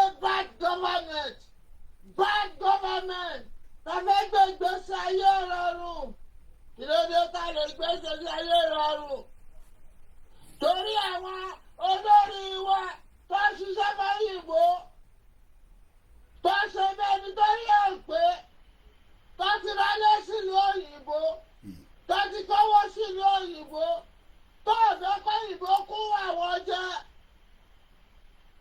tó òyìnbó ń control òun la ṣe ń jẹyà àkókò tó ta lẹ́kọ̀ọ́ ìṣẹ̀ṣe ẹ má dí wa lọ́wọ́ ẹ má gbàbọ̀dé a máa kọ̀tọ̀ nípa yín o ìṣẹ̀ṣe tẹ bá gbàbọ̀dé nísìnyí ẹ máa kọ̀tọ̀ nípa yín ìtàn onígbàgbọ́ yín fearless people vulnerable people wọ́n ní kí n gbóhùn sókè bá wọn wọ́n ní ẹ má ṣe ẹ má gbè lẹ́yìn ìjọba gbogbo wa nìyà ń jẹ gbogbo wa lórí ń mú gbogbo wa là ń lágùn lẹ́pọ̀n gbogbo wa là ń lágùn lóbò.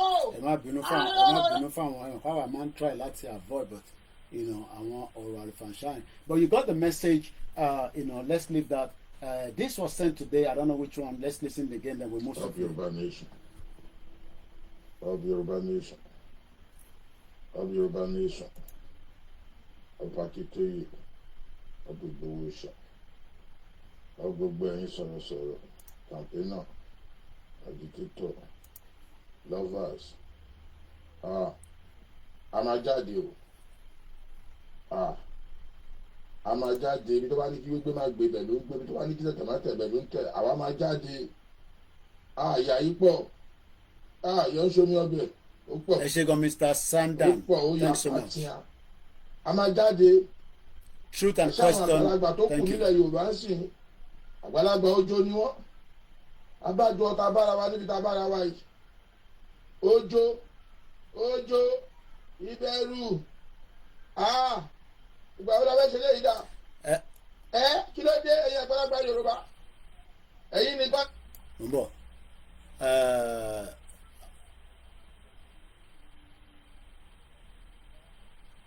e no go better for your papa Francis Ezewugo, your papa and your mama, e no go better for them.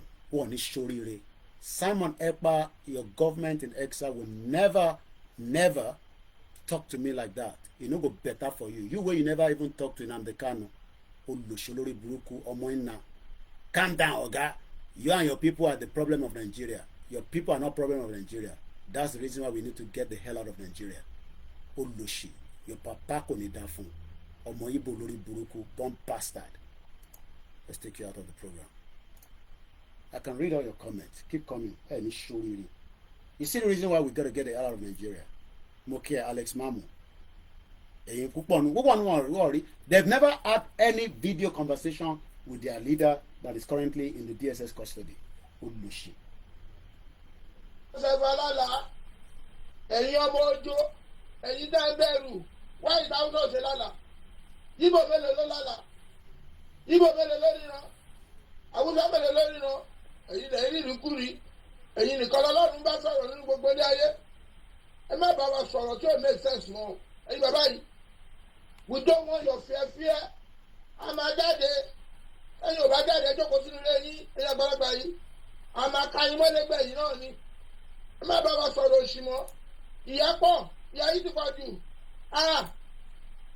wọ́n sẹ́yìn òkè ní ìlú lẹ́yìn ní ìlú ní sẹ́yìn lélẹ́yìí ẹ wá ń bá wa sọ̀rọ̀ alákọ̀ àlàní Haúsá mélòó ló lálàá ó yẹ pé Yorùbá yìí náà ni ẹ̀yin ojo ẹ̀yin ọmọ ọ̀lẹ àwọn àgbà ọ̀lẹ àgbà ojo. Thanks so much, Larry Lamina. Mo ti block you with it down.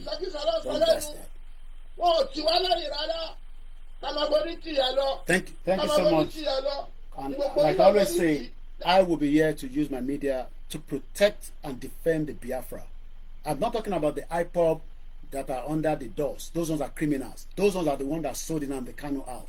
Thank you so much, Dr. Benjamin. The Biafra know where I stand, and they know where the Yoruba people stand. They are the ones calling for self-determination, not the Yoruba Ronus. They know where we stand. They know that the friction that we are all going down together, if we have separate country, it will be less friction. English about your million. Look, if you go to central London today, Tony Robinson has mobilized thousands of English men, white women, children, fighting ahead for their future. I purposely not go because tó bá lọ di sùúrùtù kó má lọ làgò mọ́ mi lórí. I want to be in the one that a minimum of power la ṣe lé. What time am the Kanu tán? Wá sí ibẹ̀ àwọn náà àwa Nàìjíríà àwa Yorùbá ní problem. Yes, we know that we have problems. Everybody is part of the problem.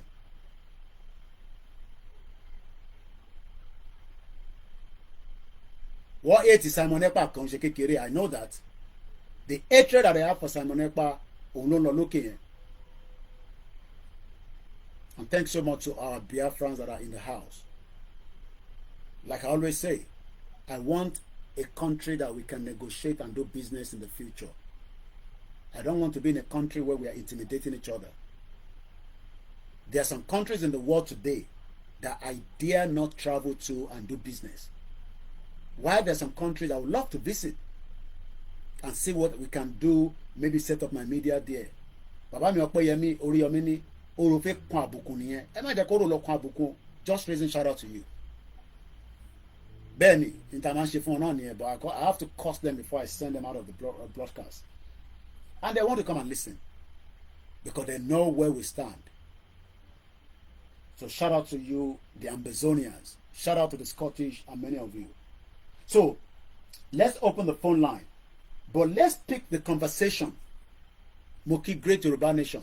They name us Nigeria and they won't live in peace. Benny.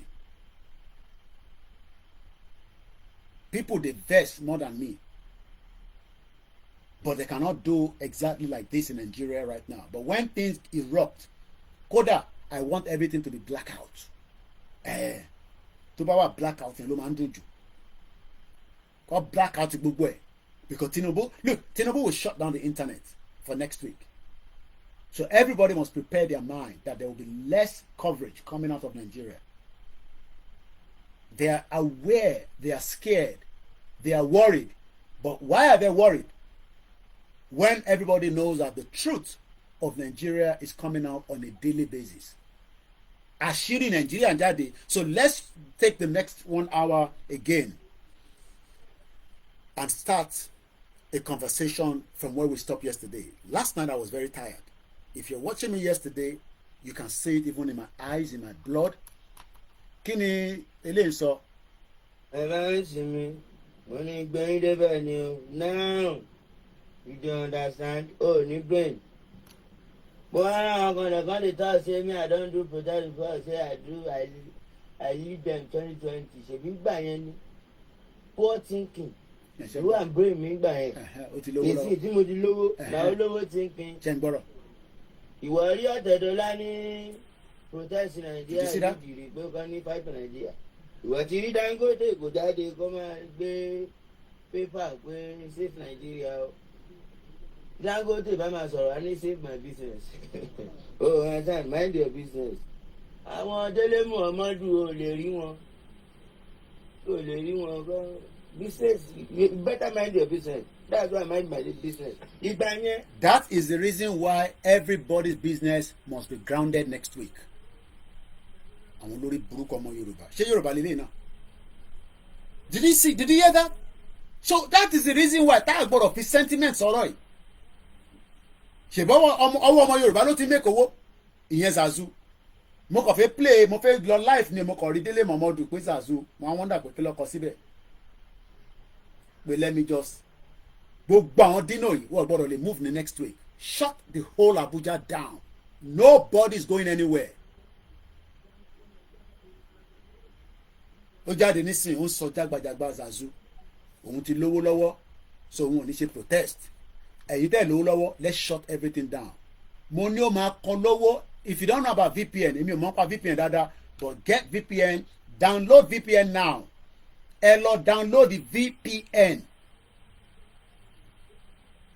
Ẹ lọ download VPN to bypass whatever needs to be bypassed. Ẹ̀yin tẹ́ bá dẹ̀ mọ̀ nípa technology, àsìkò tó yẹ kẹ́ máa ronú dáadáa lélẹ̀ ká má fi gbogbo ẹnu sọ̀rọ̀ ǹtẹ̀ bá lè ṣe kí ni prepare your mind for every goddamn thing lórí burúkú màlè ó jáde ń sọ jágbajàgba lẹ́nu ṣé ọmọ Yorùbá náà lélẹ̀ ṣé àwa rí Délé Mọ̀mọ́dù tó ti compromise Délé Mọ̀mọ́dù ti compromise now so kí ló fẹ́ expect Délé Mọ̀mọ́dù kó ṣe àwọn ọmọ Délé Mọ̀mọ́dù ní British passport Délé Mọ̀mọ́dù fúnra rẹ̀ gan ní British passport tó fi ń travel káàkiri and Délé Mọ̀mọ́dù also ran out of Nigeria when Abacha wanted to kill him so we should remain one Nigeria jẹ́rìí pálábòsí àwọn ọmọ Yorùbá tà ń sọ náà nìyẹn kí ló ṣàṣù yẹn bomb bastard. Let's continue now. Yesterday Agbenusọ Oando and we started digging and few things were popping up as we were digging. So let me first take you all back slightly to àwọn tí kò sí ní orí program lánàá, but I'm sure as at yesterday till today, if the numbers of people watching our videos can give us $1, £1, there will be so much that we can do. But because most of you love the video, love the content, but you're not supporting the platform. In one of the platform on the Koiki Media, the video last night, I've gained about 4.6k view. That is just on the Koiki Media. If I go on the backup channel as well and add that to it, this is without the Facebook, it shows that the truth is coming out, but won't take time because I drive the truth here to the grassroots that doesn't have access to the social media. And don't think everybody's on the social media. I need a new set of people that can listen to Koiki Media. 1.6. So if I add 1.6 to 4.6 on the YouTube, that means the video we did yesterday is about almost 8k view. If you give me £1, that's about 8,000 pounds. You might ask that, Koiki, what are you going to do with the 8,000 pounds?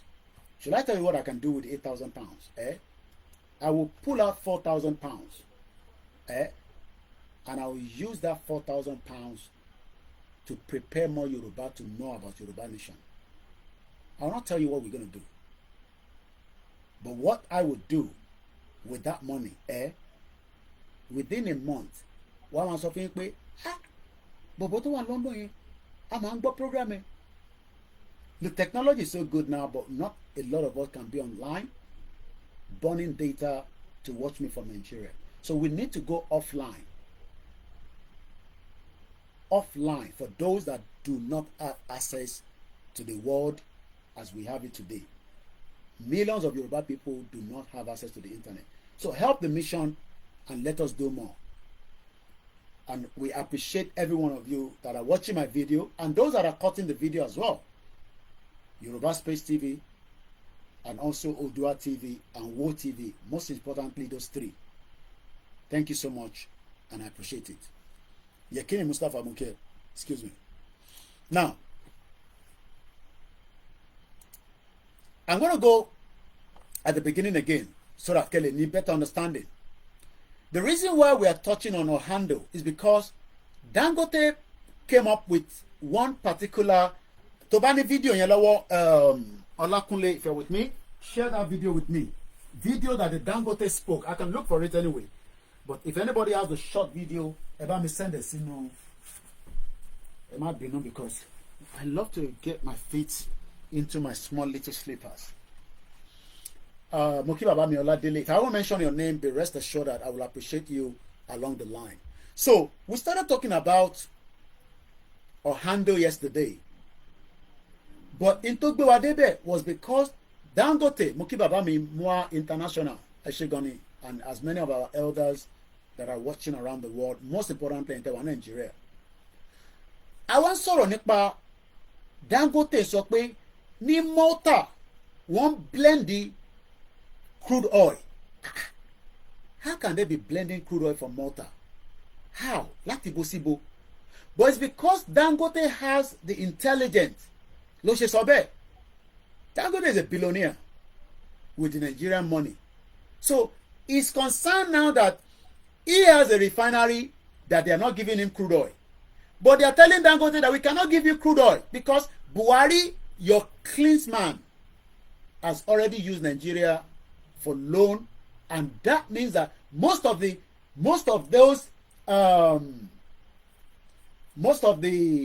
refineries that we have today, all the crude oil pumping out, which is about 1.2 million, Muki our Grace Olushoto, it seems that Dangote is now fired up. So látàrẹ̀ láti wá rí ntí Dangote sọ pé Oando ó mọ̀ nípa this Malta. Níbo gan ló ń pè ní Malta? How many people knows ibi tó ń pè ní Malta? Ẹyẹ ká kọ́kọ́ lọ wo ìlú yẹn. You'll be surprised that a giant of ants, a giant of Africa, will be taking crude oil to a country called Malta. Is an archipelago in the central Mediterranean between Sicily and the North African coast. It is a nation because they speak one language. We are not nation. Kì í ṣe lédè kan náà. So country called Nigeria is not a country. Wọ́n wá ń gbé lọ sí Malta. It is known for the historical side related to the succession of rulers, including the Romans, the Moors, the Knights of St. John, French and British. It has. Ẹ má bínú, ẹ tẹ́ wà lórí Koiki Media Instagram. Ẹ má bínú, I will have to come back again. Ẹ má bínú sí wa. Mo kí gbogbo alẹ́ nǹkan sí. I need this one spare phone again. Because if I'm not using the software, it's a big problem for me because we're always short of one phone. It's okay. I'll go back to the Moki Bubualen can say. If you're new to this platform, I am not interested in your one country called Nigeria. Am I interested in the protest next week? Oh yes. I am very, very much interested, and I want it to become as much of whatever will dissolve Nigeria. Look, that protest will not be peaceful. If anybody is telling you there's a peaceful protest, there's no way in the world that they go for peaceful protest. Benny, too cool. So Malta is not up to 1 million. I'll give you the background. So, a country that has a population of less than 1 million, the whole population of Malta is 531,000. Ìwọ ọmọ Yorùbá tẹ́tí kò gbọ́ tó ń bá ọmọ Igbo jà. Your problem is ọmọ Igbo, when we should deal with Tinubu and everyone that is holding us back so that we can have a very powerful country. Mr. Koiki, how can we know the real app for the VPN? Maybe people will help us out. Those in tech. Ìyá Olajire Koka. Ó ti pẹ́ tí mo ti rí ìyàwó Fọláṣadé Òjó. I hope grandma is doing very well. She hasn't been on the program for a while. Gbogbo ìyá tá àgbúrò yín, everybody's going through one problem or the other. I'm not saying she's going through a problem, but I'm just saying that sometimes we are. And when we say support Koiki Media is a voluntary. So tẹ́bá lọ sí wọ́n ní VPN PRO if you are using Apple. That is from Sonke. You can support us with the GoFundMe. Your Naira, your pounds, your dollar, your Zelle. Olatunji Adisa, thank you. So let me go back into the discussion. Malta that Dangote talked about. Kí ló mú Dangote jáde láti sọ pé ẹ ń blend crude oil ní Malta ẹ wá ń gbé padà wá sí Nàìjíríà. Who is behind that project? Is it Tinubu? Is it Fulani? Or is it ọmọ Igbo, as we call them? Ta ló wà behind it? We now find out that it is Oando. Oando wá di statement nísìn. Wọ́n náà wọ́n mọ̀ kọ́kọ́ nípa ẹ̀. Wọ́n ní Koiki bá mi sọ fáwọn èèyàn pé àmọ́ kọ́kọ́ nípa ẹ̀. We are loyal to Nigerians, though we also blend outside the country but not in Malta. What should be providing jobs? Bẹ́ẹ̀ ni bàbá mi Lanre Jinadu. Malta is an island on the outskirts of Italy. How did we get to all this? Is because I told us all, Moki Baba mi Oluwole Osho, dissolve all dissolvable now. Eshegoni. One VPN already intact. Àwọn tó mọ̀ nípa ẹ̀. ìyá wa àwọn obìnrin náà mọ̀ nípa tẹ́kọ̀ọ́ òkè brother mi ni Ọláníyì Williams olúwa ìbùkún mi mú kí wọ́n tẹ́ wà ní Badagry. No grief for anybody. Wọ́n máa yìnbọn fún yín ní next week o. Wọ́n máa yìnbọn, but that will be the end of Nigeria. The end of Nigeria is getting closer, just like the Soviet Union and just like the Yugoslavia. Mo kí grandma Jọkẹ́ Bọ́dúnrin, màmá dáadáa. Àwọn màmá tó lọ síléèwé tó wá ń wo pé àwọn ọmọ àwọn ò lè lọ síléèwé mọ́. Ẹ ṣé gan-an ẹ̀kọ́ àdúró tiwa. Dáre Bravo. Ìyá wa Teresa ẹ ṣé gan ni mà. Ẹ̀kọ́ àdúró tì ràn yín. Gbogbo alájọ́ ń dúró tì kò ń ṣe mi nìkan. Tí late bàbá mi Bídèmí 2 hours péré la ṣe. The good thing about technology ẹ máa wò lọ báyìí ẹ wá rewind. Ismaila Bakari ni I live in Malta for good 2 years before I came back lẹ́fẹ̀ẹ́ sọ but ẹ má wọrí òyìnbó àwákọ́lá ní I come back to Italy, Malta, don't talk to Lagos State. Now bàbá mi Michael ní there is a platform tó ń pè ní Lagos PD is causing big problem ẹ jẹ́ kó máa cause problem wàá lagi mọ́ gbogbo wọn lórí ní next week. Ìyàwó grandma Stella Ṣódẹ́yìndé mo kí yín mà mo kí gbogbo ẹni tẹ́ ń support Koiki Media. Kimbutu say I try as much not to hear about Nigeria again. It makes me sad. I understand, just like many of us. So let's go back to the discussion. We are talking about a country that Dangote talk about, that the population of that country, that nation, that has their dialing code, that has +356, their currency is euro. Their language is Maltese or multi-sign language. But the language of Nigeria is what? Yoruba. If I slap you, if I slap your face. So Yoruba be language of Nigeria. Igbo. We know Igbo before. Hausa. Why are we all a denier? Stone Cold me, a VPN or a virtual private network is a technology that òyìnbó yìí ti pọ̀ jù torí àwọn èèyàn ti ń bèrè VPN. Download VPN and prepare for as much of next week. But ẹ bá pé 1 million níta wọ́n lè ṣe kankan fún yín. VPN is a technology that creates a secured and encrypted connection over a less secure network such as the internet. It allows you to browse the internet privately and securely by masking your IP address and encrypting your data traffic. This can help protect your online privacy. Download it for next week. Nigeria has no language. Èmi kọ́ ni mo sọ bẹ́ẹ̀. Bàbá mi Òjó Kókó 442. Wọ́n ní Nigeria doesn't have a language. And it has never had a language until the British forced English on every one of us. English no be our language. But what do we know about Malta? Malta is becoming a topic in Nigeria because another man that they call Dangote says, what are you saying? I have evidence that NNPC is blending crude oil in Malta when many of you should be the one doing the job in our local government around the world. I mean in Nigeria. Eshegoni, I am just doing my job. You could do it better if you have the privilege. My background was very good. I can tell you that. I was born in a silver spoon. And I'm grateful to my mom for pulling me out of Nigeria in 1998. September, precisely, I arrived in Gatwick Airport. I would have probably just be one of you looking like that and thinking, what the hell is this guy talking about? We're going to save Nigeria. You will not save Nigeria because Nigeria is going down from next week. It has been going down before, but it seems that the protest will bring it down. Tinubu might run into exile. There will not be any new governance. There will not be any new government. We will not tolerate that in Yoruba land. So if they protest, you are not protesting to bring Tinubu down and then go and force Peter Obi or go and look for somebody. No. Not even the military. Malta is not even up to some local government. Yet, many Nigerians do not even know that. But you will not get a visa to Malta from Nigeria. A place that every country that Nigeria is blending the crude oil should give us visa to go in there, do whatever we have to do and come back out.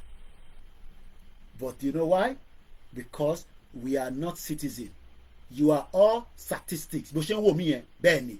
You are just a number in Nigeria that Tinubu took to the World Bank and got 2.5 billion US dollars on another loan that Tinubu will be dead before we can pay off that loan. Kò ní dá fún gbogbo yín. We will break up that country whether you like it or not. But you all going out next week, no Yoruba should put sentiment to it. And don't come and tell me the Igbos are going to destroy Lagos. Shagori from the Lebanese have already destroyed your lives.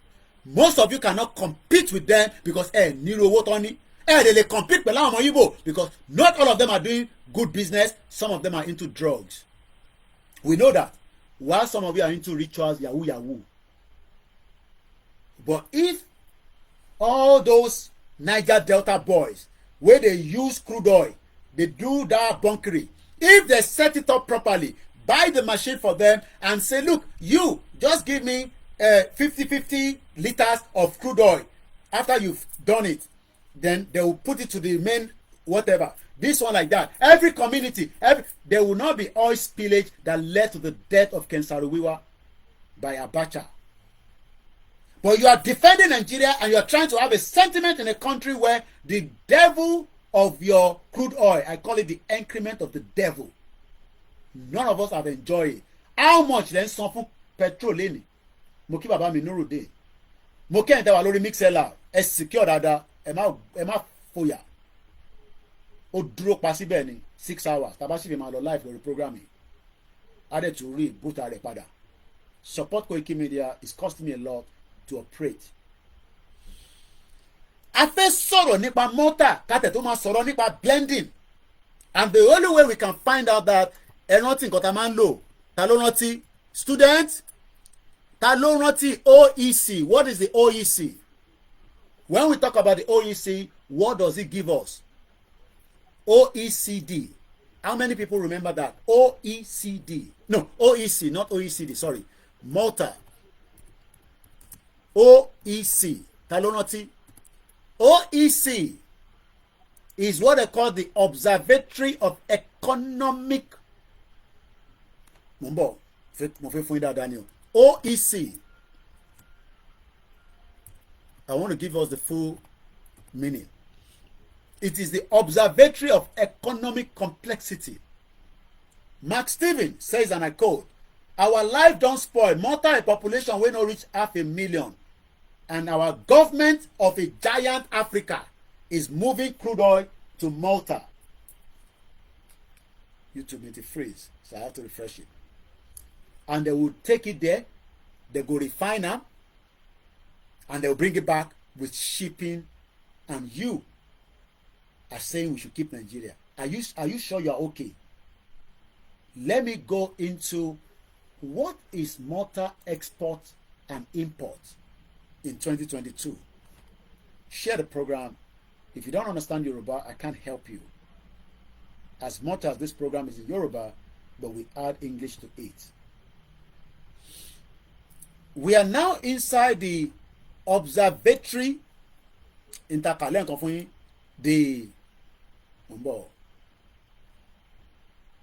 I want to give us the full meaning. I've opened too many things on my browser, so let me slow it down because it's slowing down my system a little bit. I'm also nípa Andy Ufanyuba, the one that died in London at 52. I told you that World Health Organization said many Nigerians will not survive 52 years old. Ẹ sọ fún mi pé ẹnu mi rùn. So Ifanyuba, with all his wealth, we were told he died of heart attack. I don't know how true that is. Kódà àwọn kan ní ó kú lórí obìnrin ni. I don't have that information, but all I can say is he died. Should I say may so rest in peace? I care less. Mo kí gbogbo alẹ́ nǹkan sí. À ń sọ̀rọ̀ nípa Malta. Shout out to you all as you are joining this program. Somebody is calling, so bàbá ṣe program làwọn máa fi tí wọ́n pè. And I had to send a message to that person. Stop calling.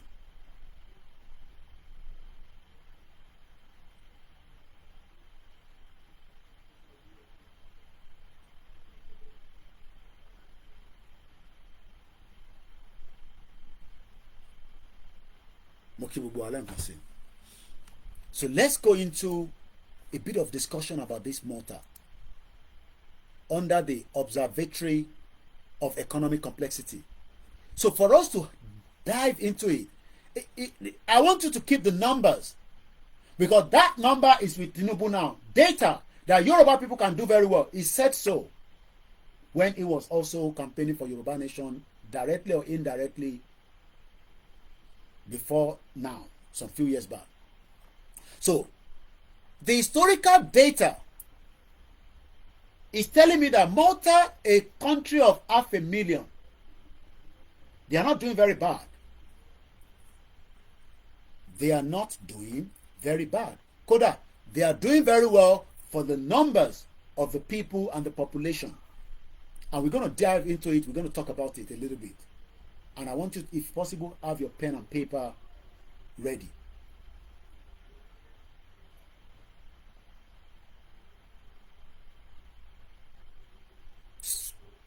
Mr. Tayo.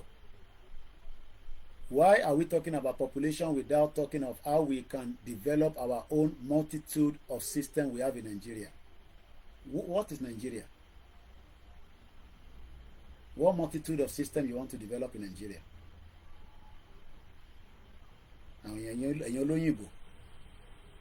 The one that your father and your mother did not develop, so you can develop it.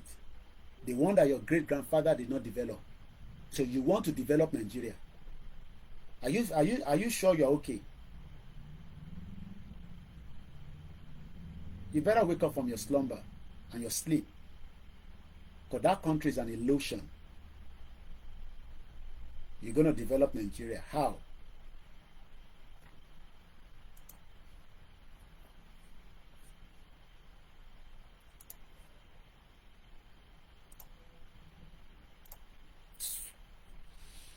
It's a disturb one, dumb bastard. Come here and say, you're going to develop Nigeria. You're going to fix Nigeria.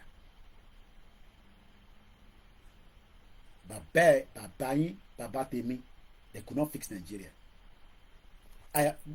Baba Temi, they could not fix Nigeria.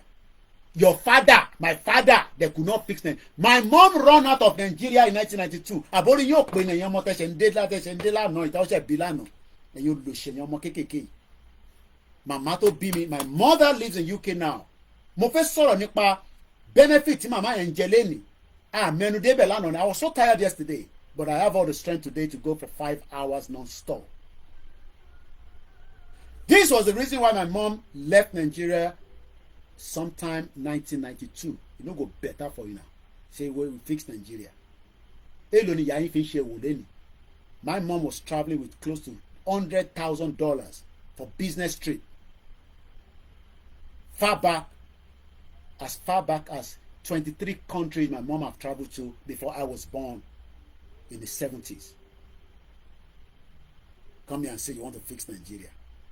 So ìyá tèmi tó sá kúrò Nigeria in 1992 kò mọ reason tó ṣe kúrò Nigeria. You think it's a joke to leave her children in Nigeria so that she can look for what they call japa that most of you are doing today. My mom japa in 1992. Idiot all over the place. You want to fix Nigeria. The Nigeria that MK Abiola destroyed or the one that Babangida built? Idiot all over the place. Oh, the one that Peter Obi wants to come and build. Kò ní dá fún gbogbo yín. Ẹ̀yin òmùgọ̀. So you think you can fix Nigeria? Poverty-thinking people. What if the poverty of a báyé yín jẹ́? Country mélòó ni ìyá yín lọ? Tell me how many countries your mother have traveled to.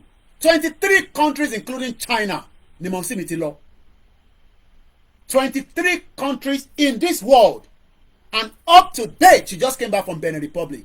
No go better for you now. How many countries have your mother traveled to that she will tell you that Nigeria is going to work? So if my mom that traveled that length and then decided that in 1992 it was time for her to pack up because dollar was going to just under 40 naira to a naira. Kò tí pé 100 naira. Kò tí pé 100 kò tí pé $40. It was just less than $1 rather, $1 like this is equivalent to 40 naira. So that means as at the time my mom was living in Nigeria, if they give her, she would have to change about 45 naira to $1 for the business. So if she needs $60,000, she will need the multiple equivalent of the 45 naira. To buy coffee rà, buying. Yeah, buying is always expensive, but selling, they sell it cheap for you. And the Northerners Fulanis were the one in charge of the forex, while the Mugu Yoruba people were studying and doing PhD. And they were using that for terrorism for a very long time. Only for us to be told by United Arab Emirates, we are all mumus. Ìlú mélòó ni màmá ẹ̀ ti lọ kó wá sọ fún mi lórí social media. And I will list all the countries that my mom have traveled to. She just returned back from Benin Republic just a week ago. Idiot all over the place. Today, the benefit on fún ìyá ẹ̀ ní London was for many of the Yoruba mothers on our age bracket in Nigeria today. It was the council that called my mom and said, with your age now, there are certain things you are entitled to, and we believe that you have not applied for them. There are certain things, what I mean certain things, they are not one, they are about 100 different things that they lay down to my mom and say, look, you have the benefit for all these, including a house. Idiot all over the place. Àwọn ìyá àgbàlagbà ẹ wá fi wọ́n tayò by Cocoa Foundation máa gbé aṣọ sí wọn lọ́rùn máa fún wọn ní magi máa fún wọn ní ẹ̀pà ṣé bó ṣe jẹ́ kó rírìn yẹn ẹ wá sọ pé Lagos ẹ̀ ní gẹ́gẹ́gẹ́gẹ́ gbéjàgbàjàgbà lọ. So Cocoa Foundation ló máa tọ́jú gbogbo àwọn ìyá arúgbó tó ń gbé ní Lagos State. Where is the Lagos State government? Where is all the local government in Lagos State to look after all those old mothers apart from Cocoa Foundation? Idiot all over the place. Wọ́n fi àwọn ìyá yẹn wọ́n fi gbé wọn sórí social media. Èmi ò ṣe gbé mọ́ sí tèmi náà kí n máa council UK ò ṣe gbé mọ́ sí mi sórí social media pé wọ́n fẹ́ fún ní nǹkan nísìn yàtọ̀ sí pé mò ń sọ fún yín lórí social media nísìn. So Cocoa Foundation wants to give them donuts. He will then take a picture and upload it on his page. So ìyẹn tẹ́ yín lọ́rùn. Àwọn ìyá tó yẹ kó máa tọ́jú without coming on the social media. Àwa boss ọmọ Yorùbá, buffoons all over the place.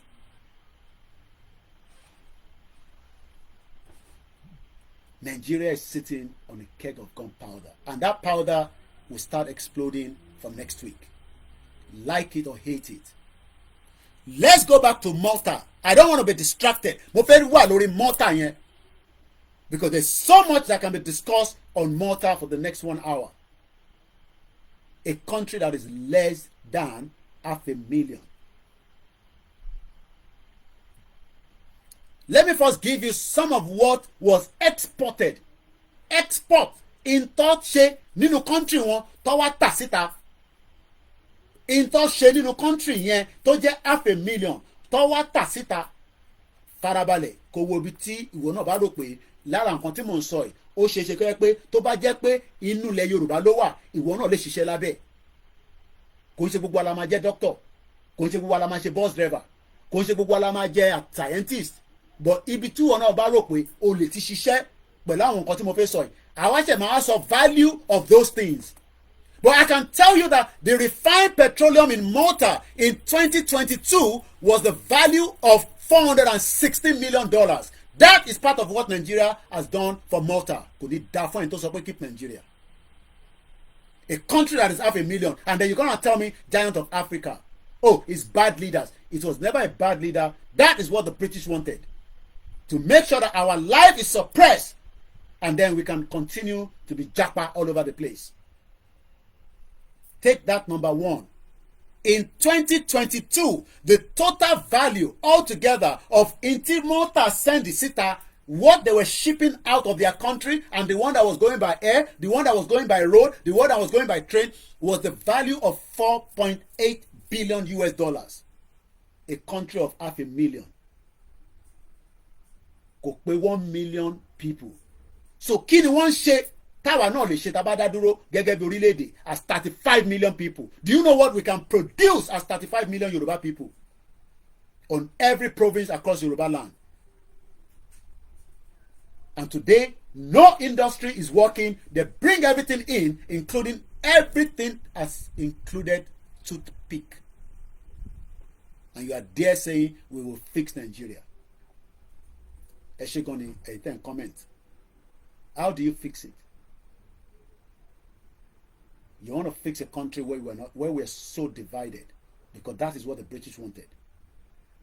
And as divided as it is, it might end up in another civil war. That is the reason why we are crying out today. That is the reason why we are shouting. We have a population of 35 million. That means everybody calculate it on mass. That means for every 500,000 people in Yoruba land, we should be producing $4.8 million worth. And one multiply it, 4.8 million multiplied by 35 million. Or no? What I'm trying to say is, if we have, let's keep it as 500,000 in Malta, and they're producing goods of $5 billion.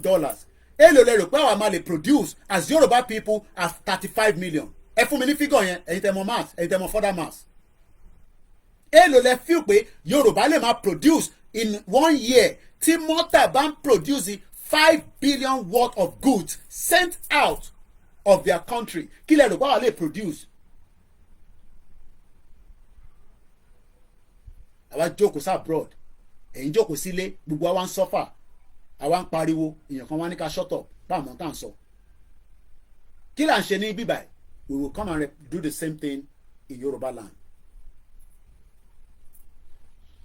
Refined petroleum, a country of 500,000. One refined petrol fún, but fún a zoo country. 4 refineries in Nigeria, none of them is working. That means that we will be making about $350 billion every year. Eshegoni, Mr. Ashanti Timothy. $350 billion is what Yoruba people are losing on a yearly basis for as long as you remain in Nigeria. But you are more concerned about the Igbos. Malta, M-A-L-T-A, Mike Alpha Lima Tango Alpha. A population of 500,000, but in 2022, their total export was $4.87 billion. One of the items that they were exporting back was because Nigeria was giving them the crude oil, and Dangote is upset about it. But why should we give Malta that refinery to produce the crude oil? Owa daruko Oando wano wo mo kankan nipe. They are all bomb bastards. Àti Dangote o, àti Seyi Tinubu, àti Deji Tinubu. Ní kúre, ogun máa wọlé pa gbogbo yín ni sẹ́. Ogun máa wọlé pa yín. Tẹ́ bá drive nínú those SUV Jeep. Only the driver will survive. Gbogbo yín pátá ni ogun máa wọlé tó máa mú ẹ̀jẹ̀ yín. Because ẹ ti ṣe jàǹbá fún gbogbo ọmọ Yorùbá. Kí ló dé tí Lagos State ò build the refinery lórí lẹ́tà ní tọ́gbẹ́ fún Dangote tọ́gbẹ́ $100 million. Ìwọ wèrè wá sọ fún mi pé ká má destroy Lagos State torí pé àwọn ọmọ Igbo fẹ́ destroy Lagos State. So be it. Whatever will happen will happen. Kí ló dé tí àwa fúnra wa build that same refinery ká wá stop Nàìjíríà tó ń gbé epo lọ sí ṣé ọ̀dẹ̀ ní gbogbo wa ní? Ṣé wọ́n tẹ̀ rò pé òmùgọ̀ ni wá?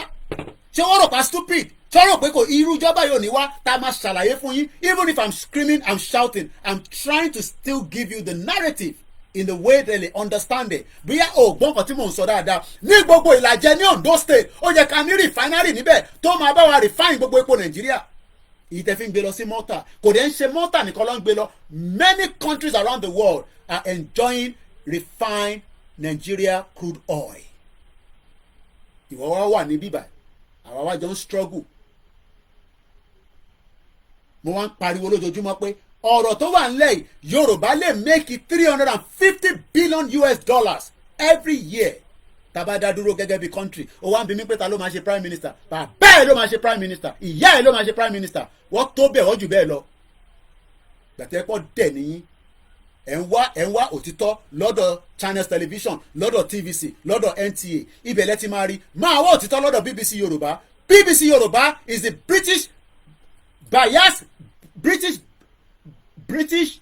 bias corporation làwọn English máa ń pè, is a bias corporation.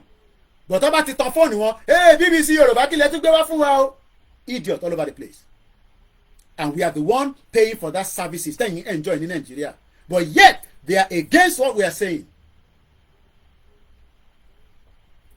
Let's go back again. Kẹ́tì kan yẹn sílẹ̀.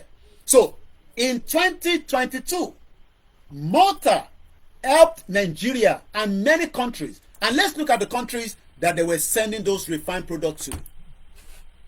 Couple of them. So what they do is those countries are taking crude oil to them, or some of them, they are probably selling part of our crude oil. Because I won't be surprised that they will steal crude oil in Nigeria and move it to Malta. And you are there screaming that you are hungry. Do you know that they are moving crude oil to Malta and then blend it and then they sell it outside Nigeria? How do you think Abacha was having $5 billion outside Nigeria? Shefipe, it is part of the crude oil.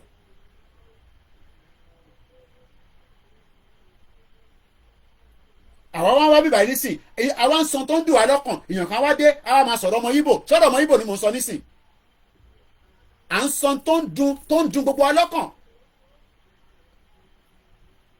Kí ni wọ́n fún Dangote láyè tí àwa náà lè ṣe the same thing? Tinubu ò ṣe kọ́ refinery ó ṣe jẹ́ Dangote lè gbé fún if there is not something behind it. Fún wa lówó ìwọ gbalẹ̀ ó wá dé nísìnyí wọ́n jọ ń sunkún sábọ́. These are the countries that Malta sold the refined petroleum. In tó ń pè ní epo tẹ́ fi ń tà sínú mọ́tò yín àti generator. I better pass your neighbor. Lebanon paid part of the highest from Malta. They spent $103 million. Remember that Malta is not a big country. Back of your mind, it's just a country that is 500,000. But yet, one supply epo táwọn refine. So that means they have this giant plant like Dangote, whether it is small, whether it is big, but they were getting consistent crude oil from Nigeria because Dangote said so. So they are also sending it to Malaysia, Morocco, Tunisia. I'm looking for the Nigeria one because that is the one that we want to see. Number. Àfitọ́ bá tẹ́po fún Nigeria in 2022. Niger got crude refined petroleum at value of $226,000. Number. Because àwọn kékèké kan wà níbẹ̀. Burkina Faso, Libya, Niger, Rwanda, Tanzania, United Arab Emirates, Philippines, Kyrgyzstan, Georgia, even India, France, North Macedonia, Portugal, and Poland. Okay, I can't say Nigeria on this side. Be award tekpo for Nigeria in 2022, but we can go and find another year. After tó bá jẹ́ pé wọ́n kàn gbé crude oil lọ síbẹ̀ wọ́n dá padà. So that means wọ́n blend ẹ̀ níbẹ̀ but wọ́n dá padà sílé. Mo ṣe ń wá ń fẹ́ wò ni because they have the short boxes, so I'm trying to put the mouse on it to make sure that I've not lost or missed out Nigeria. If it's not there, it's not a problem. That shows that Nigeria is being omitted because we are only supplying them the crude oil, but they are not returning it back to Nigeria. So somebody is making money out of this. Ẹ̀rọ̀pá stupid àbí káwa máa ṣiṣẹ́ fún as diaspora. So Nigeria is not included from what I've read here so far. But let's go one step back. Let's go to 2021 and let's see if Nigeria bought anything from them. But if Dangote is saying that they are blending there, is it the blending to return back or blending to sell on? You understand what I mean? So àwọn ọmọ Niger Delta tó ń ṣe bunkering, do you blame them now? So that means if, and I'm going to look at another one, in 2021 they had a value of 879 million. So I'm going to go back again and see which of the countries bought from them. If Nigeria is not there, what that is telling me is that they are stealing the crude oil from Nigeria, send it to blend, and that is not reflecting on the data because it is meant to return back to Nigeria. That means they are not buying it from Nigeria, but they are using Malta as part of where they are blending to sell on. No, they're not selling it to them. That's the mistake that we're making. It is not sold to Malta. It is given to them for free. If containers of ship is coming in to Nigeria and load it, and they switch off the satellite or whatever on the ship, and the navy is compromised, they load it, they take it back to Malta, Malta take it in, sell it, and commission goes to whoever is giving it. That is what they are doing in Nigeria. That is what they've done for a very long time, until Dangote now told us that there is blending plant that is used to blend Nigeria crude oil. Nigeria crude oil that is meant for Nigerians, because we are all meant to be Nigerians, right? So they are not selling it to Malta. They are stealing it in Nigeria and send it to Malta to blend it in large quantity. So àwọn tó wá jẹ́ àwọn kékèké ní Nigeria ní Niger Delta, àwọn tó ń ṣe bunkering, àwọn yẹn ló máa lé mú. That is exactly what is happening. So let's look again and see if in 2021 we bought any refined petroleum from Nigeria. So Singapore seems to pay the highest price of the refined petroleum in 2021 at the value of, Mumbo, I want to be sure before we go into it. Yeah, definitely, yeah. So we said that the whole amount of petroleum refined in 2021 in Malta was 879. So Singapore alone bought 357 million worth of it. Those are the countries that we want to do business with in the near future. I will not name all the other countries, Indonesia, Malaysia, Turkey, but I'm more interested whether Nigeria was part of the country that bought. Again, so far, looking at all the maps, I cannot see Nigeria. Burkina Faso is there. Benin Republic paid 3.3 million US dollars. Kilodeti has set up plants in Benin, the neighboring country to Nigeria. Do you know the distance between Malta and Nigeria? They play. Burkina Faso, Niger, Libya, South Africa, and Vade. Democratic Republic of Congo also bought from them. Rwanda bought from them as well. Burkina Faso, Tunisia, but so far again, I cannot see Nigeria. But what that shows is that Nigeria is not off the radar. So why is Dangote now talking about Malta? So if crude oil is stolen from Nigeria to Malta, this is a response from Oando with a press release about yesterday or whenever that press release came out. Let's read it quickly. I hope you are getting the message. The most message I want us to get from this particular is a population of 500,000. In 2021, let me give you the total value of how much they sold, and I'll still tell you some of the products. In 2021, let's go back, let's refresh it. The total export in no, I don't need 2022 again, I need 2021. Yeah, 2021 is $4.8 billion. So that means they're not doing bad. Between 2021 and 2022 is almost the same number. A country that is less than 500,000. So kí làwọn ṣe tó right tí Nigeria náà lè ṣe for us to have prosper as a country is because Nigeria was not designed to work. It was designed to fail from the day one that the British joined it together. Now, before we move further, some of the other items produce and export. Okay, let's do this way. Let's go to import and see if we can find crude oil imported from Nigeria. Let's see. So I'm now at the import part of the... So they did import a lot. Remember that they don't have much. So they have to import many other goods and other products to produce as well. So their total import was about $17 billion. Huge amount is because resources will only. So what we're going to find out is they are also importing refined petroleum. I don't know how that is working. No, crude oil. I've seen crude oil. Crude petroleum. So I'm clicking on the crude petroleum. Let's see if they bought from Nigeria or not. Only 3 countries. Niwara away. Crude petroleum from Malta, according to the OEC. And I'm going to share the link for those of you that are watching me right now. If you go and do your verification, but so I've just shared that on the link for those of you that are watching us on YouTube and I'm going to do the same thing on the Facebook. You are watching a live transmission. It's exactly 15 minutes past 15 minutes past 6 p.m. local time in London, where this transmission is coming from.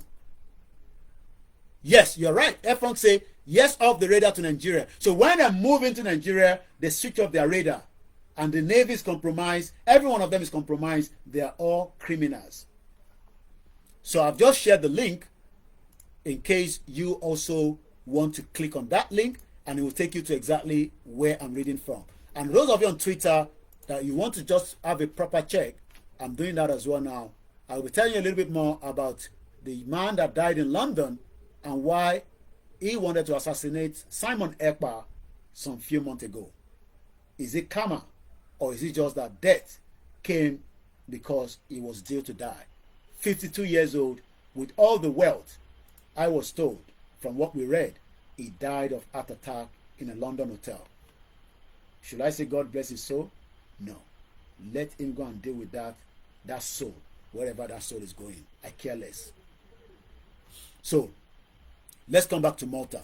So, in 2021, Malta actually imported crude oil, but the majority of that crude oil came from Kyrgyzstan at about 275 million. That's about 91.1%. Then Italy and Spain, 3 countries. So let's go to 2022 and see if they did import from Nigeria. So we're going to click on the imports. So the total import from Nigeria in 2022 is what I want to talk about now. So the import. So we're going to look for crude oil. So let's look for crude oil. Petroleum gas. No, not petroleum gas. Let's see if we find it. I can see petroleum, refined petroleum. Okay, crude petroleum. Yeah, I find it here. 2022. Again, that means they have a cordial relationship. Gbogbo crude oil Torah ní 2022, 100% came from Kyrgyzstan. So níbo ni Dangote ti wá rí information tiẹ̀ tó jẹ́ kó yé wa pé wọ́n move crude oil láti Nigeria lọ sí Malta. So we know that Malta has a blending machine or a blending plant where they can reproduce crude oil and convert it back to many other items apart from petrol. Even this one is coming from crude oil. This Vaseline that I always put on my lips just to keep it moisture because of the weather, so that it doesn't break and lose. Now, what are the other items that was exported? Then we move swiftly and then we go to Oando. So we know that they also export integrated circuits, packaged medicament, refined petroleum, machinery, low voltage protection equipment, document of Type 2, passenger and cargo ship, recreation boat, toys, fish fillets, light rubberized knitted fabric, plastic lids. We have a lot of rubber. So in Nigeria, in Yoruba land, Oyekama produce almost everything that we can use and also export. So now, let's read what Oando told us regarding these Malta or no Malta. This was July 26. Let's see if I can open it a little bit wider. So this is coming from the criminals calling themselves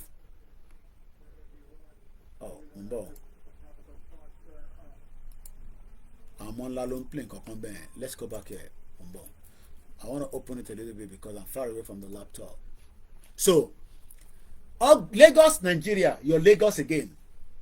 Oando PLC statement on allegations of owing interest in a Maltese oil storage and blending facility, Ras Ennis Oil Terminal Limited. That's the name of the terminal. Our attention has been drawn to a recent allegations on social media and digital media leveled against Oando PLC, owned by Tinubu's family, Deji Tinubu, the criminals that you are all protecting. Oando, or the company, of being a shareholder and its principles of being board members in a Maltese company that is country of 500,000 people population, Ras Ennis Oil Terminal Limited, that operate an oil storage and blending facility and is purportedly responsible for importing adulteratory petroleum products into Nigeria. Considering the above, we wish to refute such claims and attest that neither Oando PLC nor its executive, Deji Tinubu, all those criminals, have ever held shares or investment or interest in the fictitious Malta company. As part of a comprehensive investigation into the basis of the false claims, which investigation now they do? You all know that Lagos belong to you. So you want to claim pé come about Lagos ije. Lagos doesn't belong to you. It belongs to Tinubu and the Shagoris and the Lebanese. The amount of money pumped to the Lebanese and the destruction of what they are doing right now in Lagos State, ó surpass gbogbo tí Igbo ti ṣe fún yín for 25 years. Ẹlẹ́mi mo kọ́lẹ̀, pé mo sọ pé mo parọ́ lórí social media. The value of that your Lagos tí ẹ sọ pé àwọn Igbo ló destroy, tẹ́ bá wo in táwọn Lebanese ṣe ní Lagos State yẹn, òun ló lọ lọ́nkàn yẹn. But alábòsí ni gbogbo wa. Igbo la fẹ́ lẹ̀dí mọ́ torí àwọn gangan ni wọ́n súnmọ́ wa bí iṣan. While Tinubu was governor of Lagos State, he was making use of Lagos State not just to enrich himself, but to also enrich the Lebanese and the Shagoris. And the Shagoris are also part of the people that they've just given the coastal Lagos Calabar bridge, that road, don't know if they call, that they are going to use the pension fund of 20 billion naira to fund it. And we know that Sheyi Tinubu is one of the board directors. They play and they say you are a Lagosian. I pity a lot of you that keep supporting these criminals. We therefore believe that the false claims are of the malicious intent of misleading the public. Who is misleading the public? Now, let's give you the background. I talked about it yesterday, but let's give you the background of how Oando became Oando. It was never Oando in 1911. Because 1911 was 3 years before the fraudulent amalgamation. It was known as the Standard Oil America. So America has vast interest in that crude oil exploration and taking everything. You always laugh, deleted. Let's now move away from their stupid criminal statement because everything in Nigeria is false. Remember to support this platform.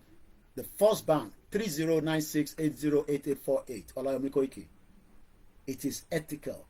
It is just to support the project of our media. We will not be attending Osun Osogbo Festival because right now I don't want to write to Wilson Chibututo from the southeast that a Yoruba man wants to attend Osun Osogbo.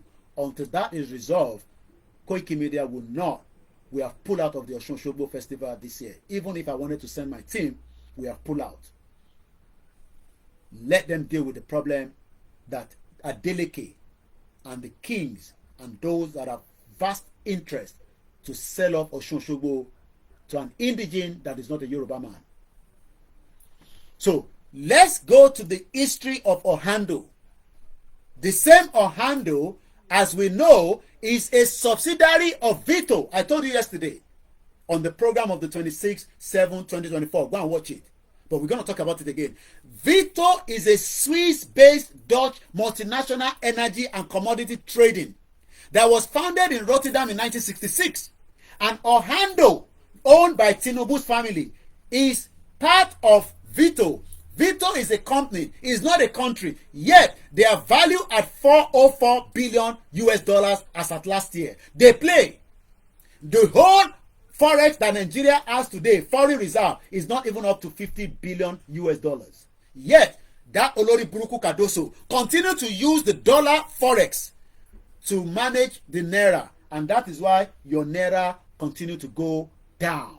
Depreciation, because if we were in a country of Yoruba land, we will have a total value of 350 billion amount of money in our export. But the only reason why you are not rich, Because Dangote, the BUA, the Otedola in the energy, the Alakijas and the Okoyas and the rest of them continue to allow import of whatever should have been produced in Nigeria for you to consume. This Oando is not ending today. I will be on the attack until I'm satisfied. But Oando was never Oando in 1911. Which was 3 years before the fraudulent organization amalgamation. Kino Petele, I will tell you that. Don't go away from this program because it's very, very hot in here. These are the things that we are meant to have known, and don't ever, as Yoruba man, put sentiment in what is about to play out in Nigeria next week. Because nobody has enjoyed the crude oil. How much Nigeria is not better than Libya.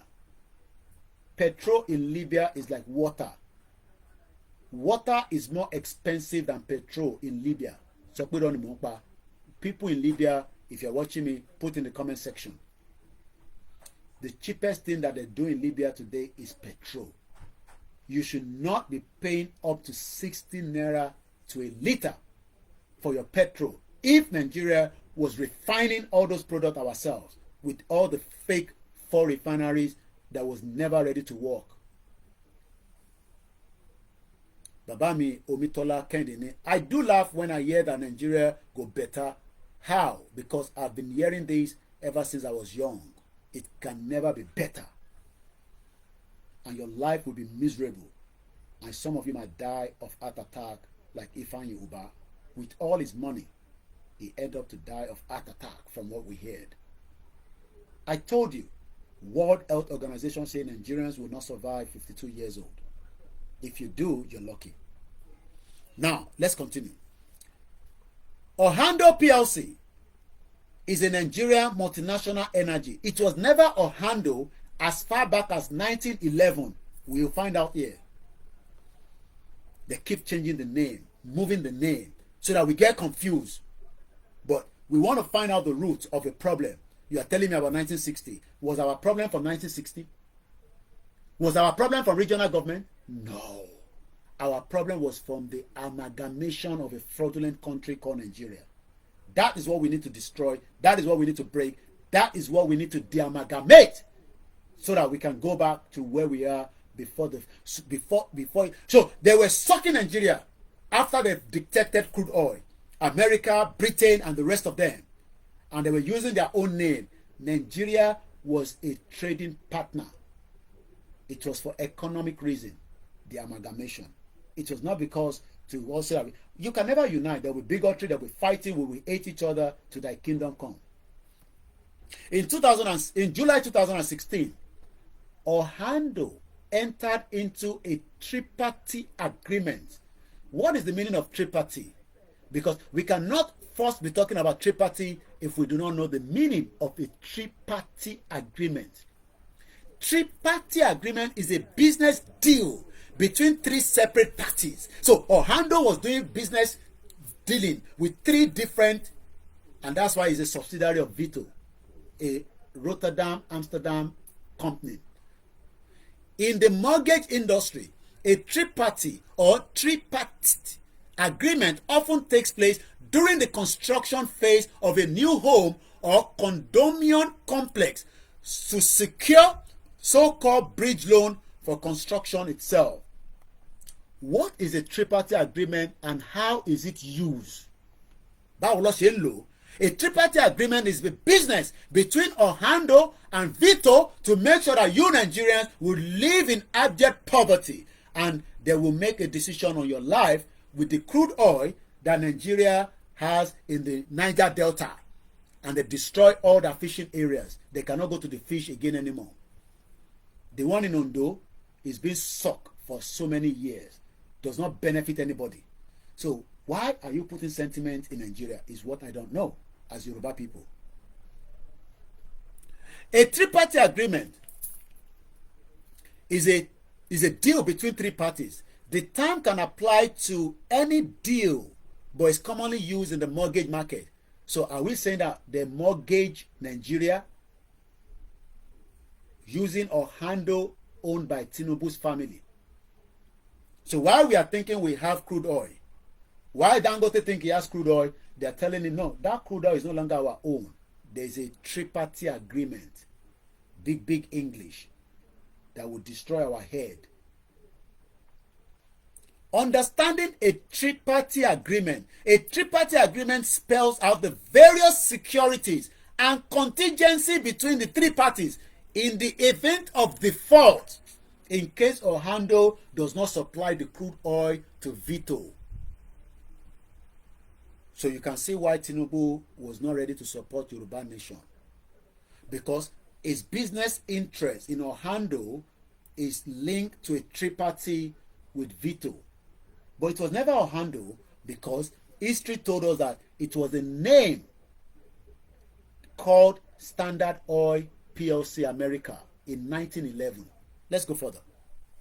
So we now know that Oando went into a tripartite agreement, and I've explained the tripartite. So you will not be shocked if anybody say tripartite. And èèyàn mẹ́ta tó kóra wọn papọ̀ tó fi ń jalè tó fi ń jí owó wa. Only God knows how many tripartite agreements some of our governors have signed their state of. Your Lagos is probably under so much tripartite loans, and you are here defending it.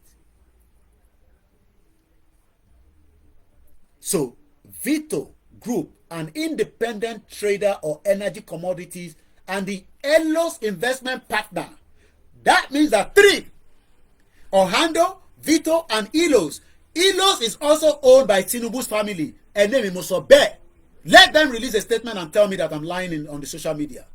Because why was it set up in 2006? Who gave them the reason to go and set it up in London? Helos, spelled Helios. We talked about them yesterday after I went into the company's house and dig a little bit about them. It was set up by a Yoruba man called, I'll give you his name now. It was set up, I hope I did. Yeah, it was set up by a Yoruba man called Babatunde Soyoye. Babatunde Soyoye set up Helos. So Helos and Vito and Oando, three tripartite, and one meta was joined together. So Oando is the one representing them in Nigeria, where the crude oil is coming from. They deal with mainstream, downstream, and middle stream, whatever the stream, as long as they didn't sell Osun Osogbo stream to the indigenous of Igbos. And Yoruba people are here. Instead of us to be asking questions, Kilo Shele, what is the reason for this tripartite? Let Elos investment come and tell us that they don't have any interest in what was going on with those deals. Mr. Soyoye, a Nigerian national, is the co-founder and the managing partner of Helos. They said he has 22 years of principal investment. Which investment? They play. So that one was set up in 2006 in preparing Tinubu after Buhari, because Tinubu knows that èmi ló kàn. Awala àtètè mọ̀, Tinubu ti mọ̀ pé èmi ló kàn as far back as 2006. So they were just waiting. But while they were waiting, they were doing dealings with the Oando. So let's move swiftly because of the time, because I'm going to end the program very soon. Oando is Nigeria indigenous oil and gas company with a production output of 43,000 barrels, with about 6,800 cubic meters per day of oil equivalent, enterprise value of 520 billion naira, and a market capitalization value of 111 billion. That is why they can do party and wedding and tesiloju. History. That is the reason why I say, don't fight Biafra or the Igbos or the Hausas. Let's just ask for the history. Kiloja Apapo is the amalgamation. Let's break it. Don't come and tell me about independence. Oh, we got independent. It was not perfect. No, let's go back to the root cause of the problem. So now the root part of Oando goes like this. Oando earliest root can first be traced to the formation of Esso Africa in 1956. Esso Africa is a trading name for ExxonMobil.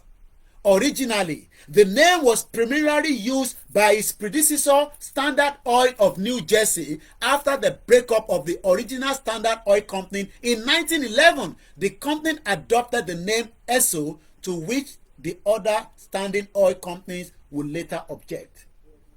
So, since 1911, they've been managing our crude oil. So you see, Yoruba man won't defend Lagos. People where they manage your life, they know they inside Nigeria. We talked about them yesterday. They are known as Oligarchy. Kí ló ń pè wọ́n? Oligarchy. Àwọn wo ló manage life gbogbo wa? Oligarchy. Oligarchy are small group of people having control of Nigeria because it's a business center.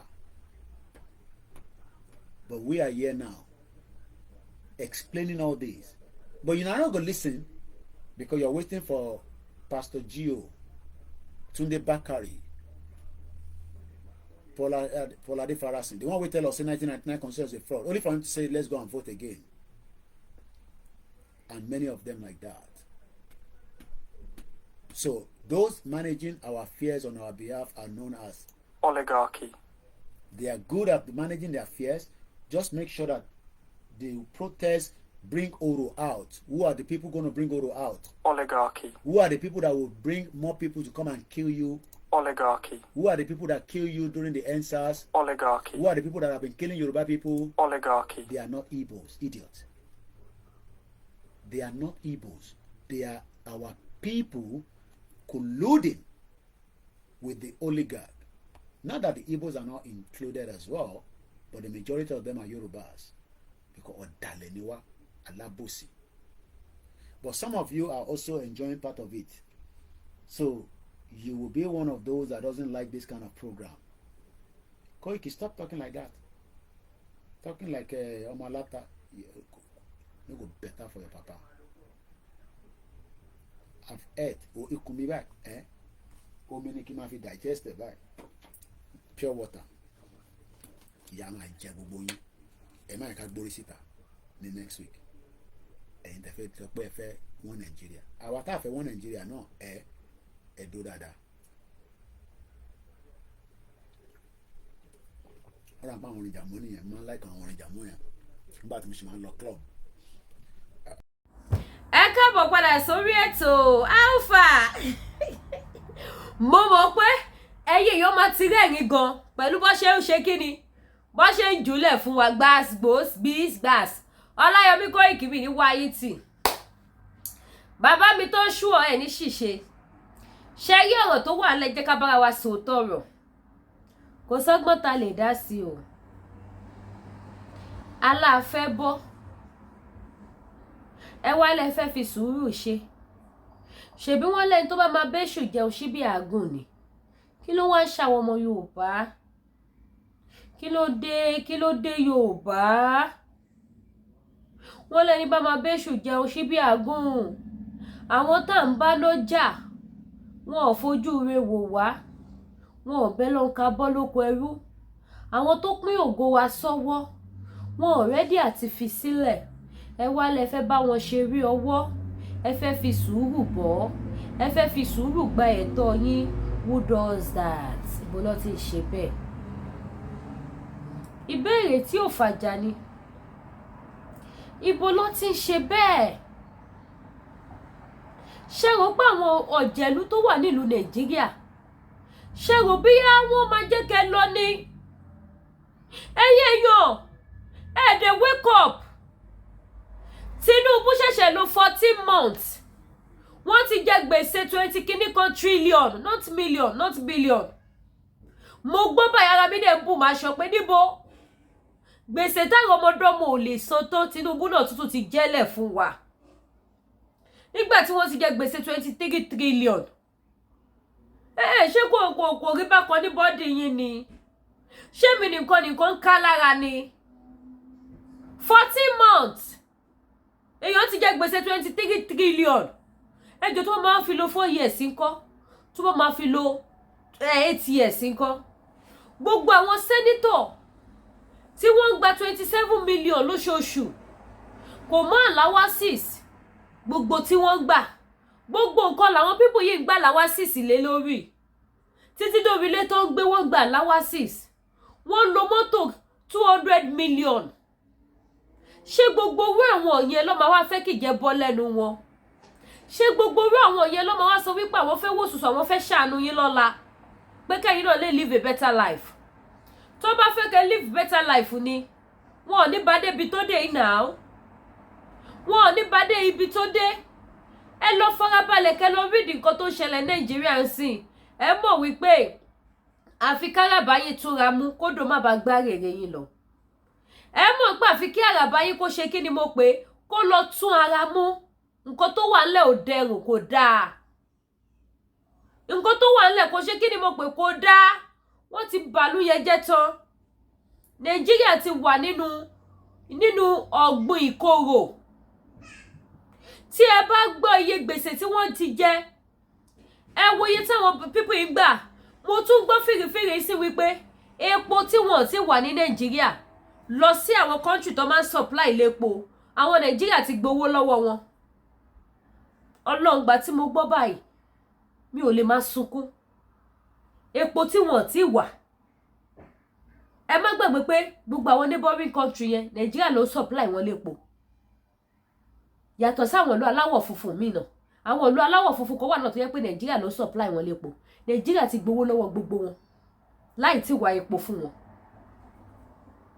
gbogbo owó yẹn tó wá gbà ṣé wọ́n fi túlù ṣe ẹ lọ wòye millions of ọmọ tó ṣe tán ní school tí ò síṣẹ́ ẹ lọ wo iye millions of ọmọ tó wà níta tó kọ́ṣẹ́ tí ò rówó arinṣẹ́ ẹ lọ wòye billions of people tí wọn ò rí jẹ tí wọn ò rí mu nílùú Nàìjíríà wọ́n dẹ̀ báyé jẹ́ àwọn sọ pé a fẹ́ lọ a fẹ́ gbẹrẹ wa ìyà yìí ti pọ̀ jù ẹ wá sọ pé fẹ́ fọwọ́ yẹpẹrẹ mu kò lè work ọwọ́ yẹpẹrẹ kò lè mú nǹkan tó wà nílẹ̀ sùúrù ò lè ṣe violence ló lè ṣe ṣé gbogbo ẹni tẹ́ ní kí n lọ dákẹ́ mo gbọ́ o ó tiẹ̀ táwọn bàbá lálùbáríkà mi àwọn ìyá lálùbáríkà mi tán ní Lady K ìwọ fi wọ́n lẹ̀ máa wòran mo ti fi yín lẹ̀ mo ti ń wòran o àwọn tí bá ti ràn àwọn tó bá ti ń gbó títọ́ dání máa máa gbé wá sórí pílátífọ́ọ̀mù mi torí pílátífọ́ọ̀mù mi ò ní ṣòfò ẹ lè mọ̀ wípé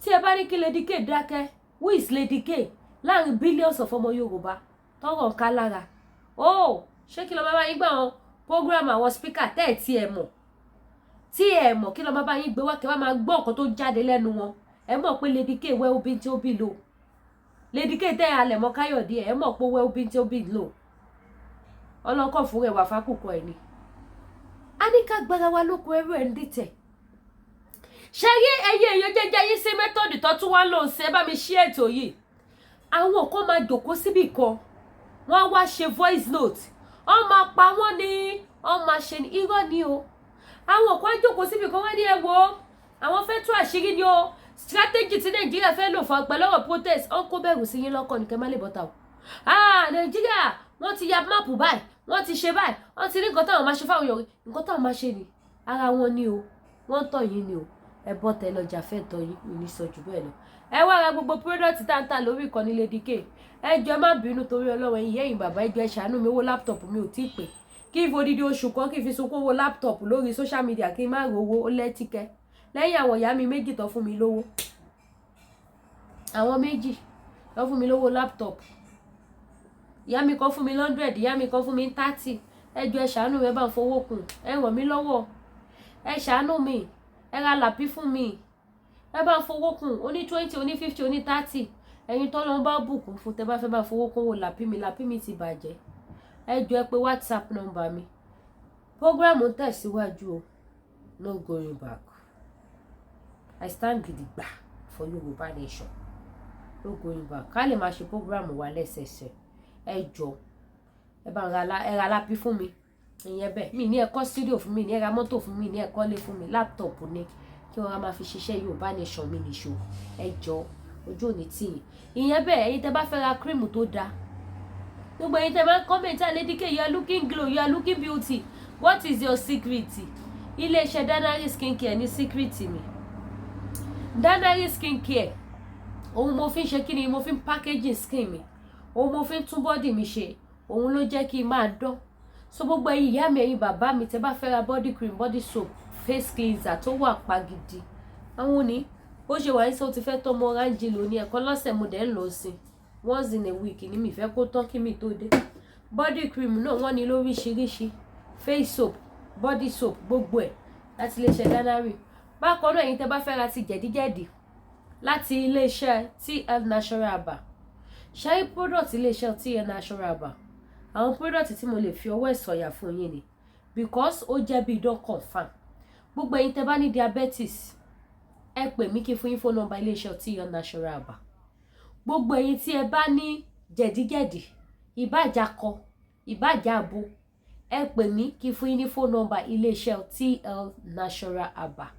Gbogbo ẹ̀yin tẹ́ bá lè ta tẹ̀kanlẹ̀ àsìkò sọ́mà báyìí tó yẹ kẹ́ gbé gbogbo àwọn mọ́mì kẹ́ gbé wọn jáde lọ kẹ́ lọ fún sọ́mà holiday kẹ́ lọ kùlùbọ̀ ọ̀dí kẹ́ lọ kó fún wọn dáadáa.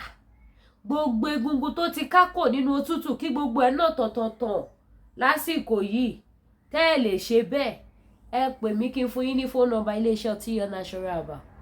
Gbogbo egungun tó kákò yẹn kẹ́ bá wọn straight ẹ̀ kí gbogbo ẹ̀ kó nà. So gbogbo ẹ̀yin tí ẹ bá ní the product yẹn ẹ pè mí kí n fún yín ní WhatsApp number wọn. Gbogbo ẹ̀yin tó bá dẹ̀ jẹ́ diabetes òun lẹ́yìn ní ẹ̀yin náà ẹ pè mí kí n fún yín ní phone number iléeṣẹ́ Danari skincare.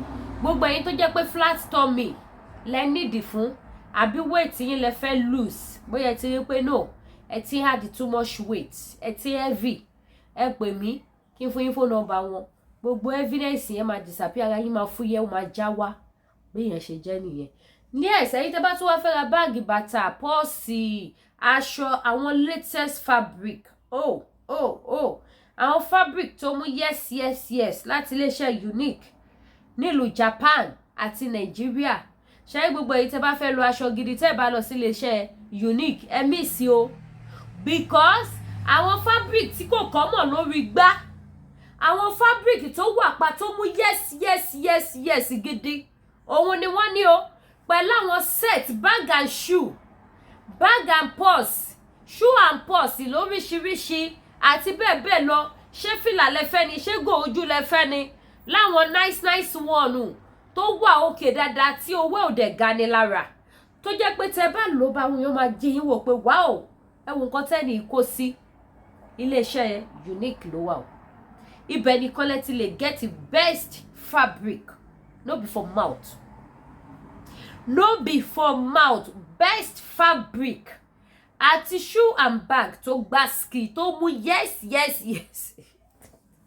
ẹ máa wọ́n kí ló ń lè díkè tó parí ojú kan fi kan wà láwọn Nàìjíríà kan pa mí lẹ́rìn ní gbogbo bó ṣe ń lọ yìí ẹ ṣàbẹ̀mí ṣe ètò ojú wa ló máa ṣe ọ̀hún máa dẹ̀ wọ́n ni kì í ṣọ̀rẹ́ nìkan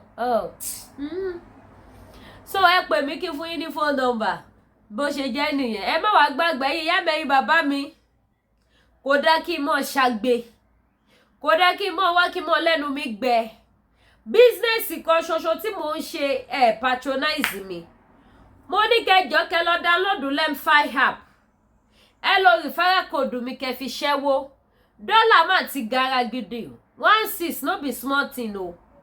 Tẹ́ bá lọ download lemfi app ẹ máa rí exchange rate yẹn bó ṣe rí lójoojúmọ́ ẹ máa rí exchange rate láti mọ tó wọ́n sọ láti lè mọ bẹ́ ṣe fẹ́ ṣe.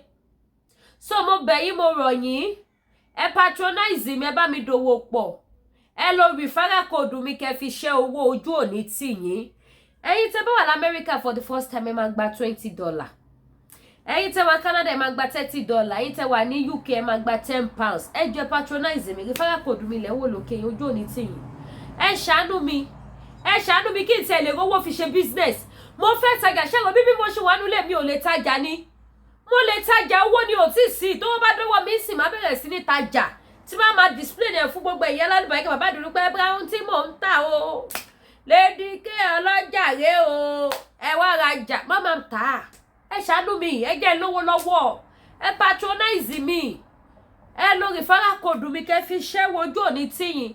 Tẹ́ bá dẹ̀ fẹ́ ṣẹ́wó tẹ́ bá fẹ́ fún mi lówó ẹ jọ̀ọ́ phone number mi lẹ̀ ń wò yìí. Tẹ́ bá wò pé okay mo fẹ́ tajà ẹ lè fún mi lówó tí ma fi tajà ẹ pè mí lórí WhatsApp number mi máa sanwó ọjà tí mo fẹ́ tà fún yín, ẹ lè mọ iye tẹ́ bá máa fún mi, bẹ́ẹ̀ ṣe lè fún mi gbogbo ẹ fún mi ní díẹ̀, díẹ̀ tẹ́ bá fún mi máa wá sí máa bẹ̀rẹ̀ ọjà, ẹ jọ̀ọ́ ẹ ṣàánú mi, ẹ patronize mi, ẹ má gbàgbé ọmọ 10